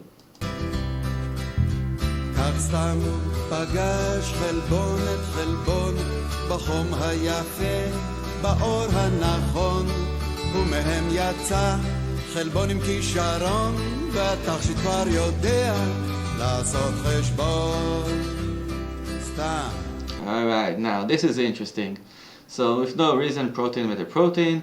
The thing, beautiful thing is that it's written down over here, בחום היפה, באור הנכון, at the beautiful warmth, at the right light. In Hebrew, it's kind of like supposed to be the opposite. There is like the right warmth and there is the beautiful light. So you kind of like mix the two phrases together. This is kind of like word games that you usually do in these songs. And from there, this protein with protein, they kind of like gave birth to a protein with a talent, okay, a talented one, okay, and this is already like a hinting for like evolution. And whoop, this jewel, it means this person that came out of this evolution, from this protein with talent, he already knows to do mathematics, math, calculation. And again, he uses the word stam with no reason at all. It doesn't mean anything. It doesn't like it happened by coincidence. It doesn't mean anything. So just like that, he knows how to already do math, and it happens with, again, no reason.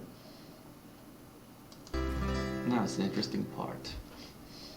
ואני מסתובב לי מלא כוונות, מלא תוכניות, עתיר תרבויות, מלא חשיבות, שואף משמעות, אומרים לי שכל זה מן הסתמיות.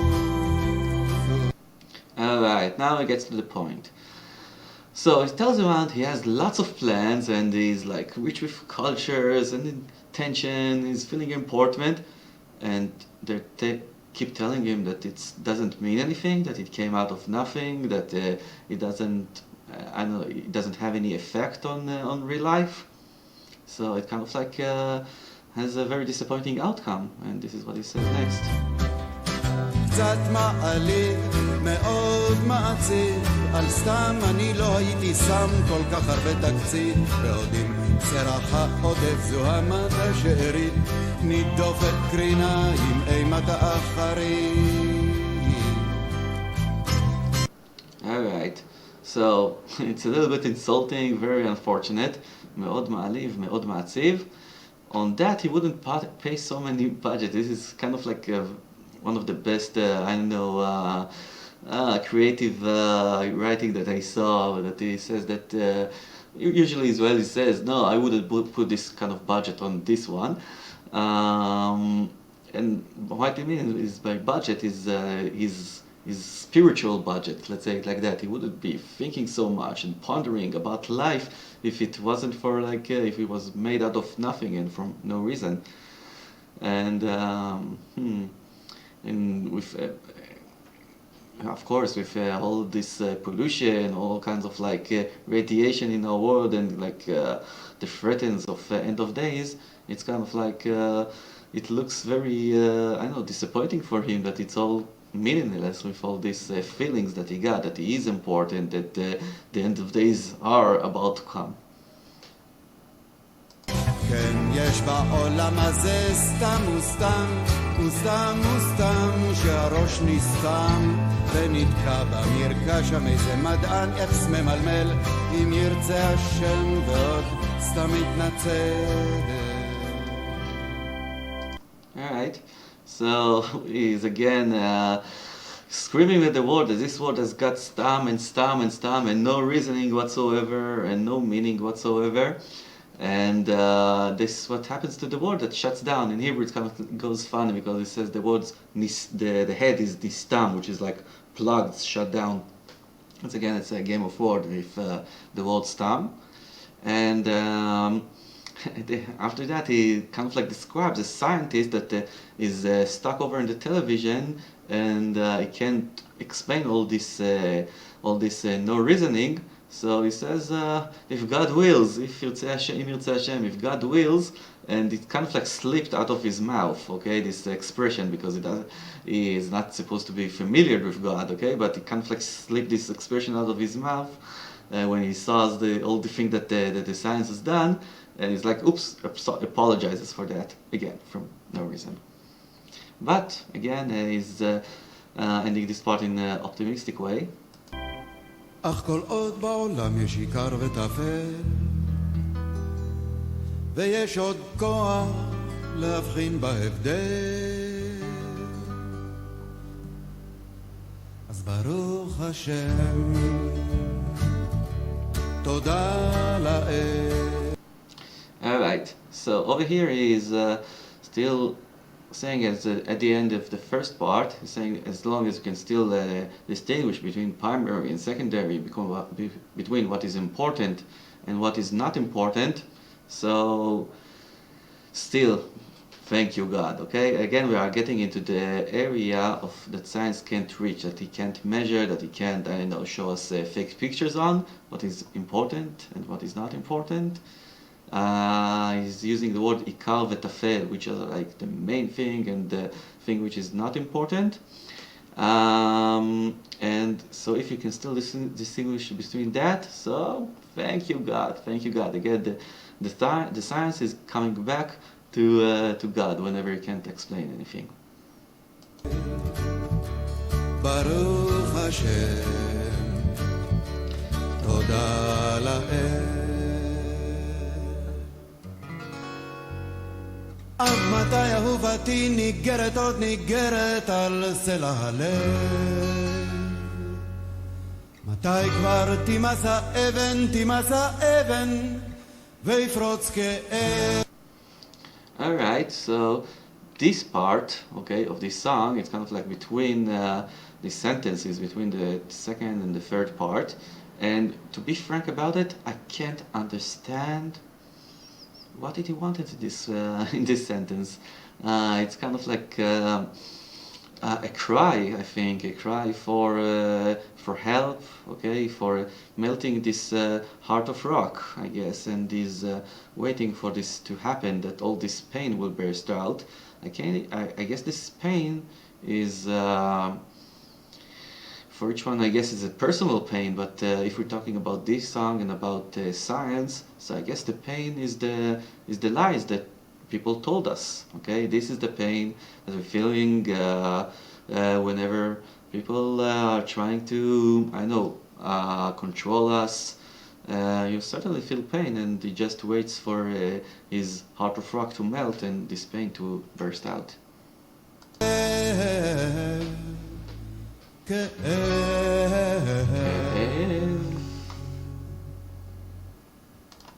Alright, fair אומרים thoughts. גם שהמדעים עוד מעט קט והם מגיעים לפי הנוח סוד החיים וכל סודות היקום. Alright, they're saying that the sciences are soon to be reached to resolve everything and all the secrets of the universe. Interesting. אבל על קו האינסוף הן יעמלו לקלוף ולקלוף בלי הרף לחצוב ולחשוף והנקודה כאן היא תקום. Alright, now Meir Ariel is kind of like criticizing the method of the science, how he actually acts, okay? What are his motives and how what will be the end of it, okay? Where he will finally rest and will say, that's it, let's see.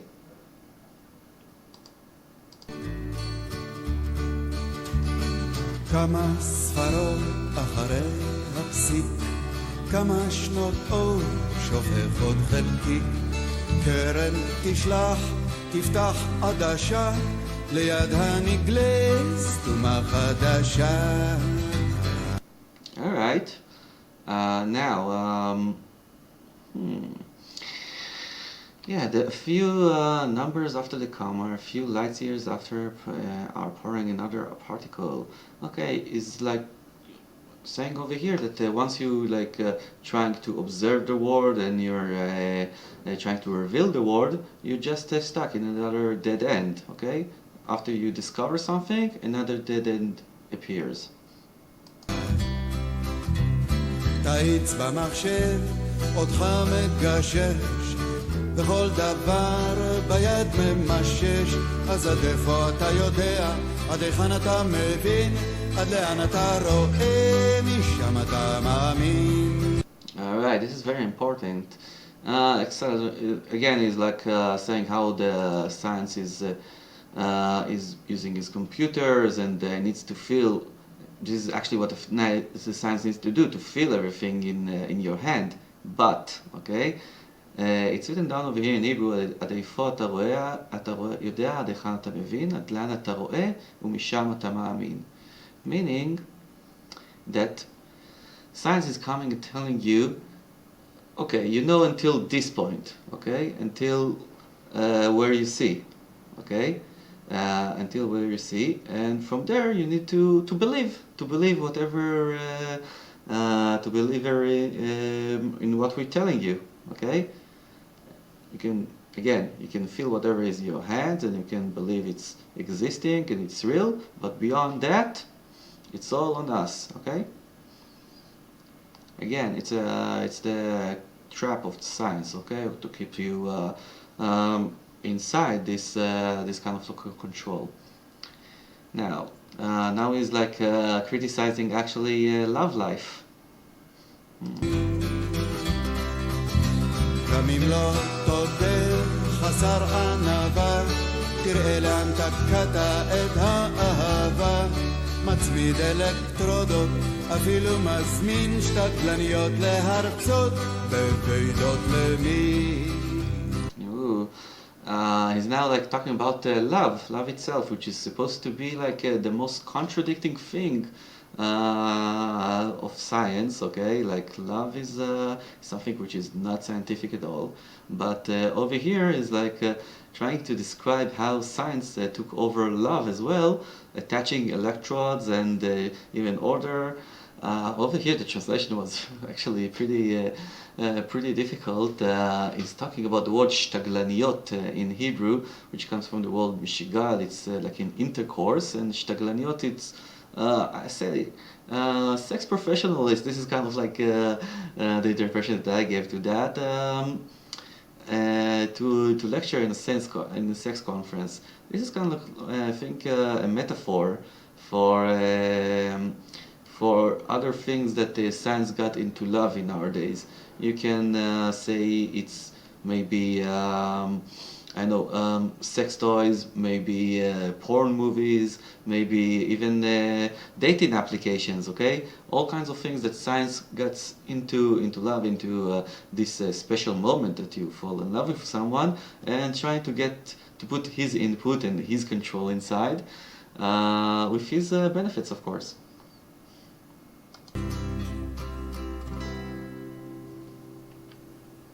האדם חץ שלוח לב החידה אשר משתוקקת להיוודע ריבועות נקבים מנסים אבל רק דרך נקב אחד נכנסים. Alright, over here is telling that the actual man is very curious and he wants to know the puzzle, is wishing to know the truth. But there are like lots of like pinholes that he needs to decide where to put his head to and to decide what is truth for him. And quite unfortunately, is putting his head into the single pinhole of the science. Okay, just only through that. והמדע הוא רק נקב אחד מרבים חותר וחופר ניצוצות ושבבים אך כשלהוכיח איננו יכול אז בכוח הוא הולך את הרוח לכבוד. Alright, over here I said it loud and clear, and the last two parts it kind of like hinted on that particular dogma of science. Whenever you can't prove anything, is going to refer to God or change or like hide God or whatever. Over here it says that he's going to change the spirit whenever he can't unable to provide a proof for what is although he's like digging sparks and splinters, he's trying really hard, but when he can't find any proof, so he's going ahead just to hide God. This is like the best thing that he can do. אמנם יצא האדם מן הקוף, מתי כבר ואיזה יצור הוא מעצמו ישלוף. דרך אגב לא רואים כאן אדם שייתן כבוד כלשהו לאיזה קוף מזדקן. Alright, this is like approaching to the end of the song, and he's discussing over here, it's not really evolution, maybe so, he's like wondering if the man came out of the ape, and what kind of like a creature, what kind of like mutation we can get out of here today. And over here at the end, he finishes the song, over here the third part, he's saying, don't see anywhere around the man that we give any kind of respect to an elderly monkey. Now, I think you can interpret it in two ways. The elderly monkey, it could be us, okay? Us modern human are like elderly monkeys that that evolved out of regular monkey, I guess. So he says that there's no respect between one another, okay? Between our elderly monkeys in our society. And second interpretation that is like criticizing our as it written down, like our retreat, our like relations to elderly people, they kind of like criticizing that the single things that you supposed to do is a very special important order in the Bible to honor your father and your mother and elderlies in general. So you don't, with all this science, you don't see anywhere around over here that gives respect to these elderlies, which is very important. And we finish up the song. אבל אם אתה עדיין מתפעל, איך הולך על חבל איננו נופל, אז ברוך השם, תודה לאל, ברוך השם, תודה לאל. Alright guys, so I think the final conclusion of this song, like in the previous parts, if you've still been impressed how a tightrope walker is not falling down, how this magic is happening, how this thing that I know science can't explain, it's also like maybe related to non-gravity, which we all kind of like agreed on. So, thank God. God is blessed. Again, this is science again referring to God whenever it can't explain anything. Anyway, let's continue on with this thanks God and Baruch Hashem. Baruch Hashem, Toda La'el, Baruch Hashem, Toda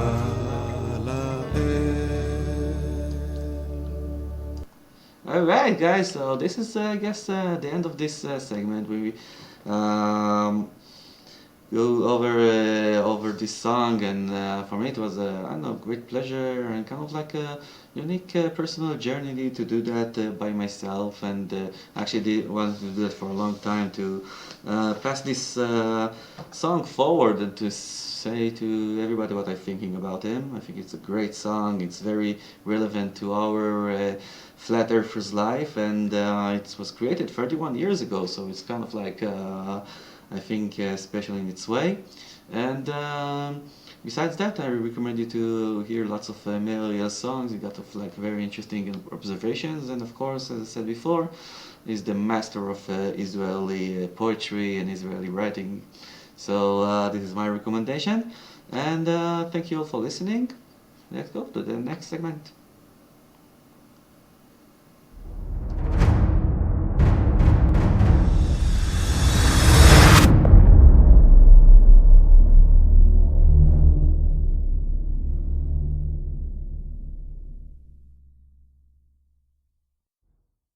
אוקיי, ועכשיו אנחנו חזרנו לסגמנט בעברית הפעם, ואני חושב שזה בתור מטרה ראויה מאוד שאנחנו נדבר בעברית, כי יש לנו את האיש שמבחינתי עשה לי את השבוע האחרון בפעולות שלו, בוא נגיד השבועיים האחרונים, וזהו מתן גורודיש הגדול מכולם. מה שלומך? מתן? אהלן. אהלן, בוקר טוב. בוקר טוב. טוב, אני רציתי דבר ראשון לשאול מה שלומך, כי הרבה זמן לא דיברנו ככה לעומק. פעם היינו על בסיס שבועי מופיעים ביחד ועושים תוכניות, ואתה חסר לי, ופתאום ככה הופעת בשבוע האחרון בכל כלי תקשורת כמעט אפשרי, רציתי פשוט מאוד לבוא ולשבת, לדבר איתך, לשאול אותך מה שלומך, גם למסור לאנשים היקרים, החברים שלנו שאנחנו מתקשרים איתם באופן יומיומי על העולם השטוח, לבוא ולדבר איתך ולראות מה הפרספקטיבה שלך ומה יש לך להגיד, בוא נגיד להם אחרי השבוע-שבועיים האחרונים שעברת. אז דבר ראשון, היית בחו"ל גם, נכון? חיובי, כן, הייתי גם צריך להתפרנס, אז הייתי בשבוע באמריקה, כן. אוקיי, מצוין. ולפני זה, בוא נגיד, הסיפור הגדול שקרה, זה בעצם שלפני שבועיים, אם אני פחות או יותר צודק, נכנסת לבית ספר עמית, בית ספר שאתה למדת בו, בית ספר טכנולוגי, ושם העברת את ההרצאת בוגרים שלך לגבי העולם השטוח.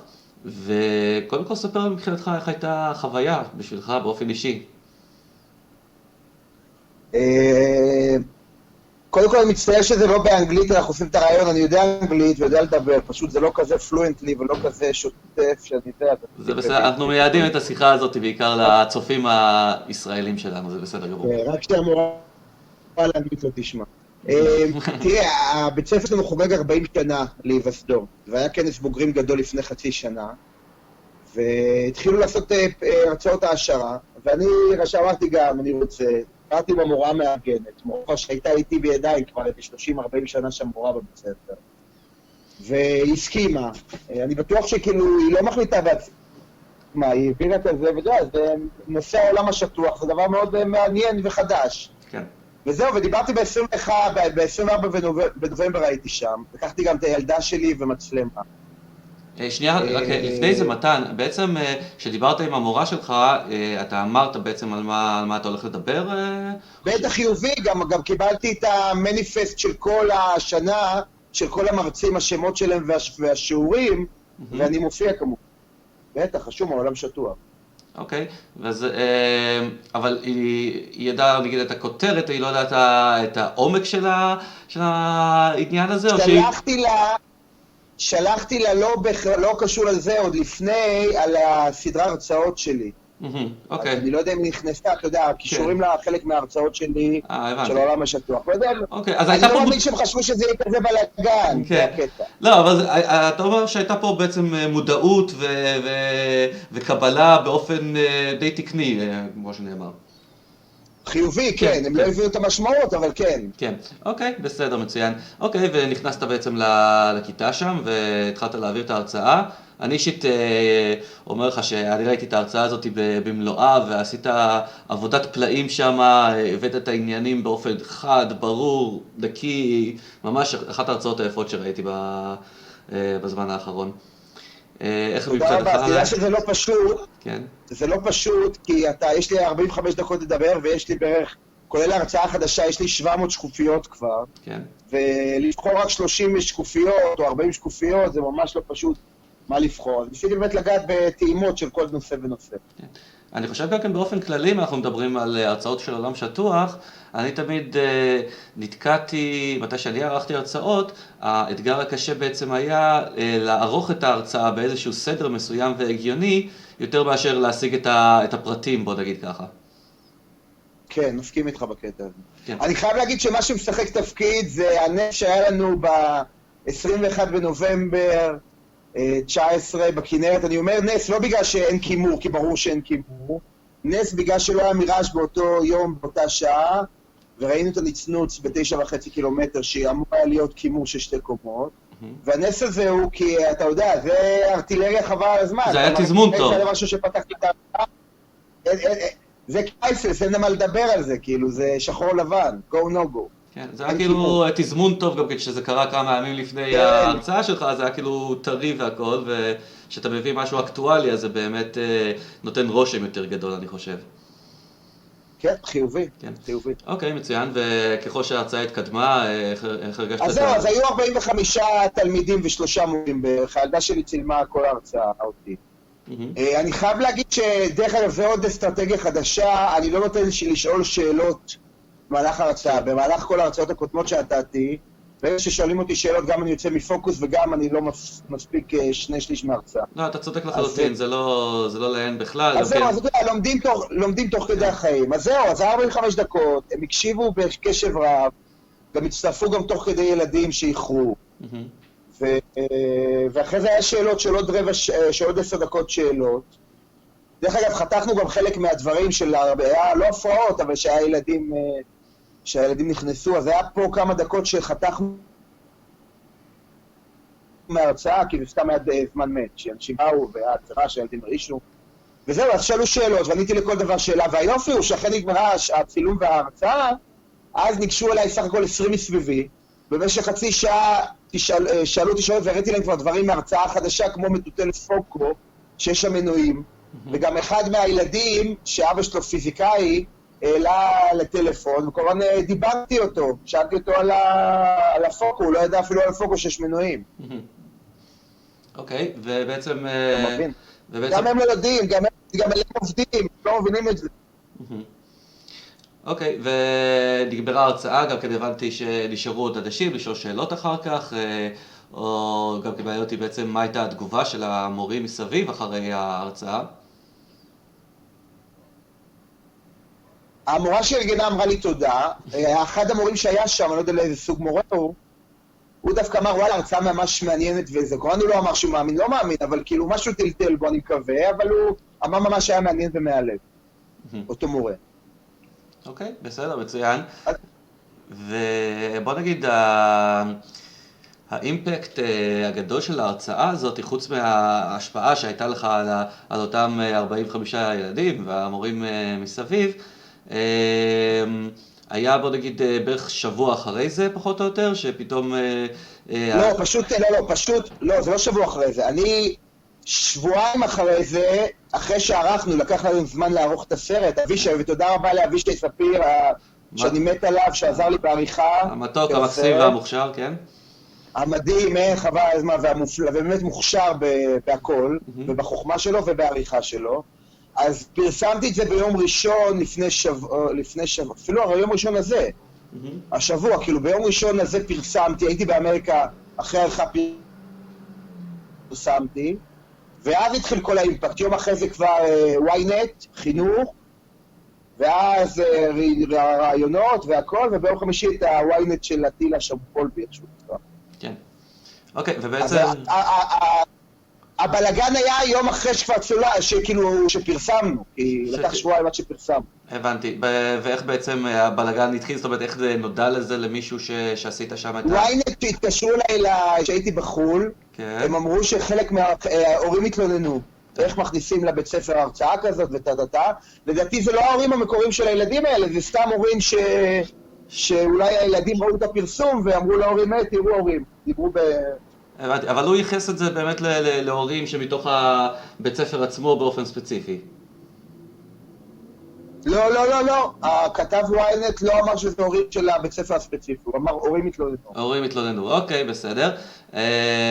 תכף נדבר על זה, כי אני חושב שבאמת הסיבה שהיו, לא יודע, תלונות של הורים, או כביכול תלונות של הורים, או לא יודע בדיוק מה, אני חושב שזה בעצם בגלל שזה היה בתוך שטח של בית ספר, לדוגמה אם היית עושה את זה במרכז התרבותי באלקנה או בזה, אז ברור שזה היה עובר נגיד יותר חלק או משהו כזה, נכון? כן, זה ברור, בגלל שזה בית ספר, אבל עדיין, זה מדע, זה לא... הדבר, ואני אומר את זה לכולם, היופי בעולם השטוח זה דבר חיובי. זה לא דברים שאני לא אציין אותם עכשיו, שכאילו, לא קונספירציות, עובדות שקריות אחרות שעובדים עליהן.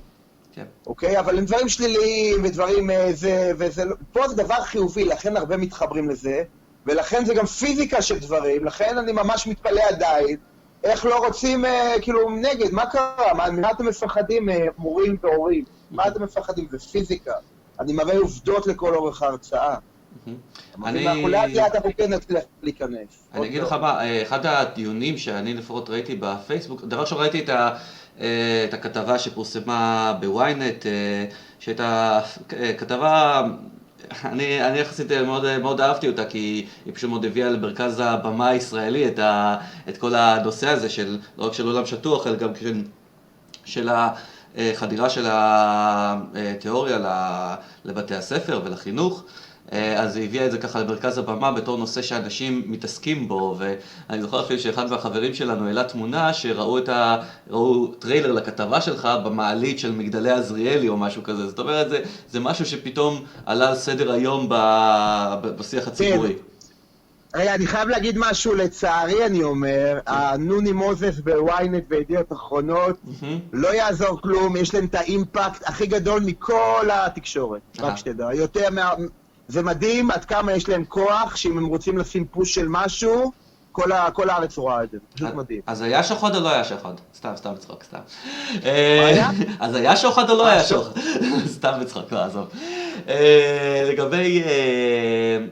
אז באמת היה איזושהי חשיפה תקשורתית מאוד, מאוד גדולה, ואני ראיתי אחרי שגם בתגובות עצמם של הכתבה וגם בעיקר אחרי זה בכל מיני פוסטים שעלו בפייסבוק, ראיתי שאנשים מעלים את הכתבה הזאת ובעצם נותנים את ההאשמה, זה בדרך כלל אנשים יותר נגיד מהמחנה הכחול לבני שלנו היום, רשמו, הנה תראו, זאתי מורשת ביבי.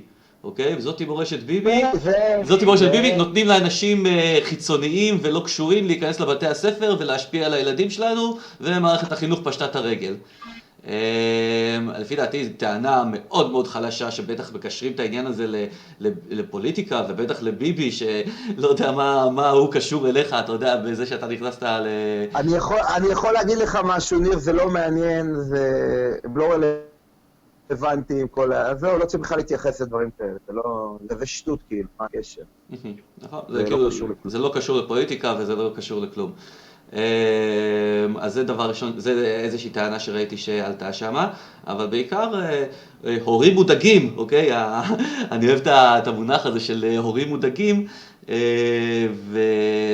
אז הם הביעו את דעתם, הם גם כן, בוא נגיד, המחנה הפוליטי הזה באיזשהו מקום, זה מחנה שבאופן מסורתי קצת יותר נוטלת לטובת המדע וללכת אחריו באיזשהם עיניים עצומות, אבל עוד פעם לא ניגש לפוליטיקה פה, כי אני מניח שלא רוצה להתבטא בעניין. לא מדבר על זה, לא רוצה לדבר. וחוץ מזה, אני חושב שגם כן הפלטפורמה עצמה שעלתה לאחר מכן, זה היה רעיון שלך בוויינט, נכון? נכון, אבל אני חייב להגיד לך משהו, ביום שלישי שחזרתי מחול, אוקיי, יום שלישי חזרתי, התקשרו לאשתי איזה 5-6 תוכניות רדיו טלוויזיה, היא הביאה להם את הטלפון שלי, אבל הבעיה היא שכאילו הייתי בין טיסות, או שהייתי בשדה תעופה בלונדון בהמתנה והכל, אז גם ממש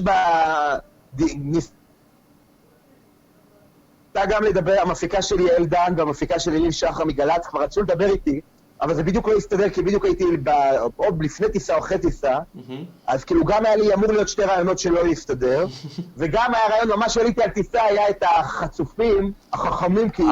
אלה כן, הרעיון הנוראי הזה שהיה שם, כן, איזה 4 דקות כזה של סתם. אתה יודע, אני כבר כאילו, הם חושבים שהם כאלה חכמים שנייה, אבל הם עושים לי פעם שנייה ובכיף, תאמין לי, אז זהו, זה גם נכנסתי באמצע, זה היה רעיון קצר. וזהו, וויינט היה, אתמול ביום חמישי התראיינתי אצל אטילה ואלכסנדרה. כן. שגם לפי דעתי היה, לרעיון הזה, אני אתן לך את הביקורת האישית שלי, יש לו 2 צדדים. מצד אחד, אני חושב שכל התפאורה והמנחים והפורמט שזה ניתן, היו מזעזעים, אוקיי? אני לא יודע, אני לבד באמת לא עוקב אחרי ynet כל כך וכל זה, אבל גם אני לא, שלא ישמעו גם אני לא. לא, אבל הפורמט הזה, כאילו, המנחים שם היו כל כך, אפילו לא ציניים, ממש בדיבור של שכונה, כאילו, היו שם באולפן. זה מילא, ואני חושב שהביאו אותך ככה, אתה נתת גם כן איזושהי פרזנטציה טובה ואנרגטית והכל, אבל עצם העניין השונה ברעיון הזה, זה שסוף סוף קיבלנו את הדיבייט שכל כך אנחנו מחפשים אחריו בשנה האחרונה, אני חושב. חיובי, כן. אני חייב להגיד לך כמה דברים על זה. קודם כל, ידעתי שאני הולך כאילו לזה. גם אני ביקשתי דרך אגב, במפיק שכמה ימים קודם שארגנו, ביקשתי שיהיה איזה דיבייט. ביקשתי דרך אגב עם הדוקטורית הזאת, שדיברה בכתבה, הדוקטורית מהמרכז דוידסון של הפונים החופשיים. כן, זאת באמת, אני רציתי גם לשאול אותך עליה במיוחד, כאילו, כי מכון דוידסון זה המכון שאני שמתי עליו את העין, בגלל שהוא מכון של הבונים החופשיים. של הבונים החופשיים פה בזה. ניר, תן לי שנייה.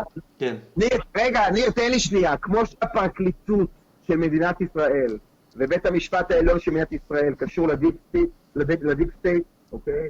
כן. אותו מכון דוידסון זה הפרקליטות של המדע של מדינת ישראל. ככה אני משווה את זה. כן, בכל מקום זה פשוט הפרקליטות של המדע של מדינת ישראל, של הדיפ סטייט. הם קשורים לבונים החופשיים, כולם שם, אני לא אפרט עוד הרבה דברים. הם קשורים לקרן וקסלר. לא מרכז מדע ולא כלום. הם קשורים מאוד לקרן... ברור, בשאלה, קרן וקסלר זה של הבונים החופשיים. כן, וגם כן קשורים לקרן וקסלר של... ברור, הבונים החופשיים כולם. כן. של אפסטיין הזה, שכאילו התאבד שלא באמת התאבד, אבל כן. כן, בדיוק. אז זהו, הכל מכור.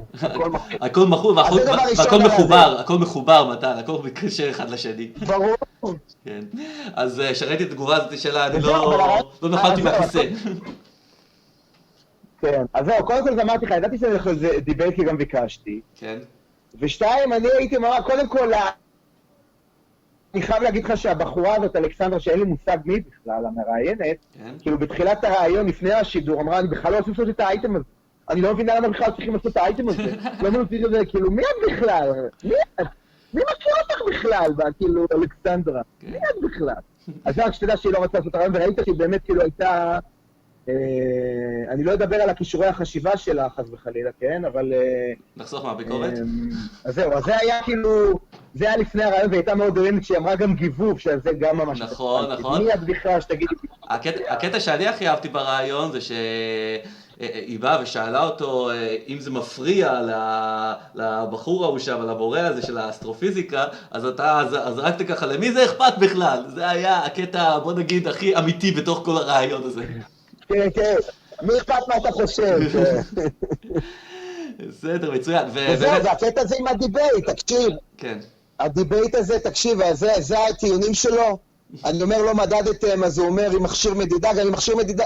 אני אגיד לך מה הבעיה בתקשורת, לא איתי, כאילו, שברגע שמדברים, ורק אחרי זה שראיתי את השידור האמיתי, אתה הרבה פעמים לא שומע מה הוא אומר באמת, ואני לא שמתי לב שהוא לא אמר עם מכשיר מדידה, כאילו, הוא שם דגש על מכשיר מדידה. נכון. במהלך החי, לא שמעתי, אז הייתי אומר, בטח, מה זה מכשיר מדידה? שאני אומר מדדת, זה עם מכשיר מדידה, ברור. הוא לא, אתה מבין, הרבה פעמים אתה לא שומע בדיוק את כל הדברים שהוא אומר, בגלל לא יודע למה. אבל זה היה הזויים, כאילו, מה, אני אומר לך למדוד דברים, ואתה אומר לי על מדידת חום ומדידת ספידומטר. כן, אני חושב, בוא נגיד... שלא אותו, מה זה השטויות האלה? כאילו, זה הטענות שלכם. פשוט מגוחך, זה עצוב לי. לא, אני לא חושב שהם הביאו את האגוז שהכי קשה פיצוח לתוכנית הזאת, אבל אני חושב שזה כן היה איזשהו צעד ראשוני לקראת אולי באמת אנשים אחרים שיעיזו ואתה יודע, to face the great מתן גורודיש, אתה יודע. בוא נראה. אז ניר, בוא ניתן לך משימה ברשותך פה בשידור חי, אוקיי? קדימה. אני מתווכח כבר 3 שנים עם האחים שלי, והאחים שלי כל הזמן אומרים, זה לא נחשב דיבייט, תעשה דיבייט מול האוניברסיטה. אני מבקש ממך, אם תוכל לארגן בשמי, מכתב, אני לא יודע לא שאני לא יודע לכתוב, אתה יודע, יש לך כאילו ניסוחים ממש יפים. אני רוצה עכשיו שתשלח מכתב, אני רוצה לשלוח אותו לכל האוניברסיטאות האסטרונומיות פה בארץ, שאנחנו רוצים לעשות דיבייט מסודר עם אחד הדוקטורים. יאללה, הולכים על זה, בוא נעשה... מה אתה אומר? אתה כן, לוקח את יאללה, זה, יוצאים את הרשימה הזאת? להרפתקה. יוצאים להרפתקה, כן, למה לא?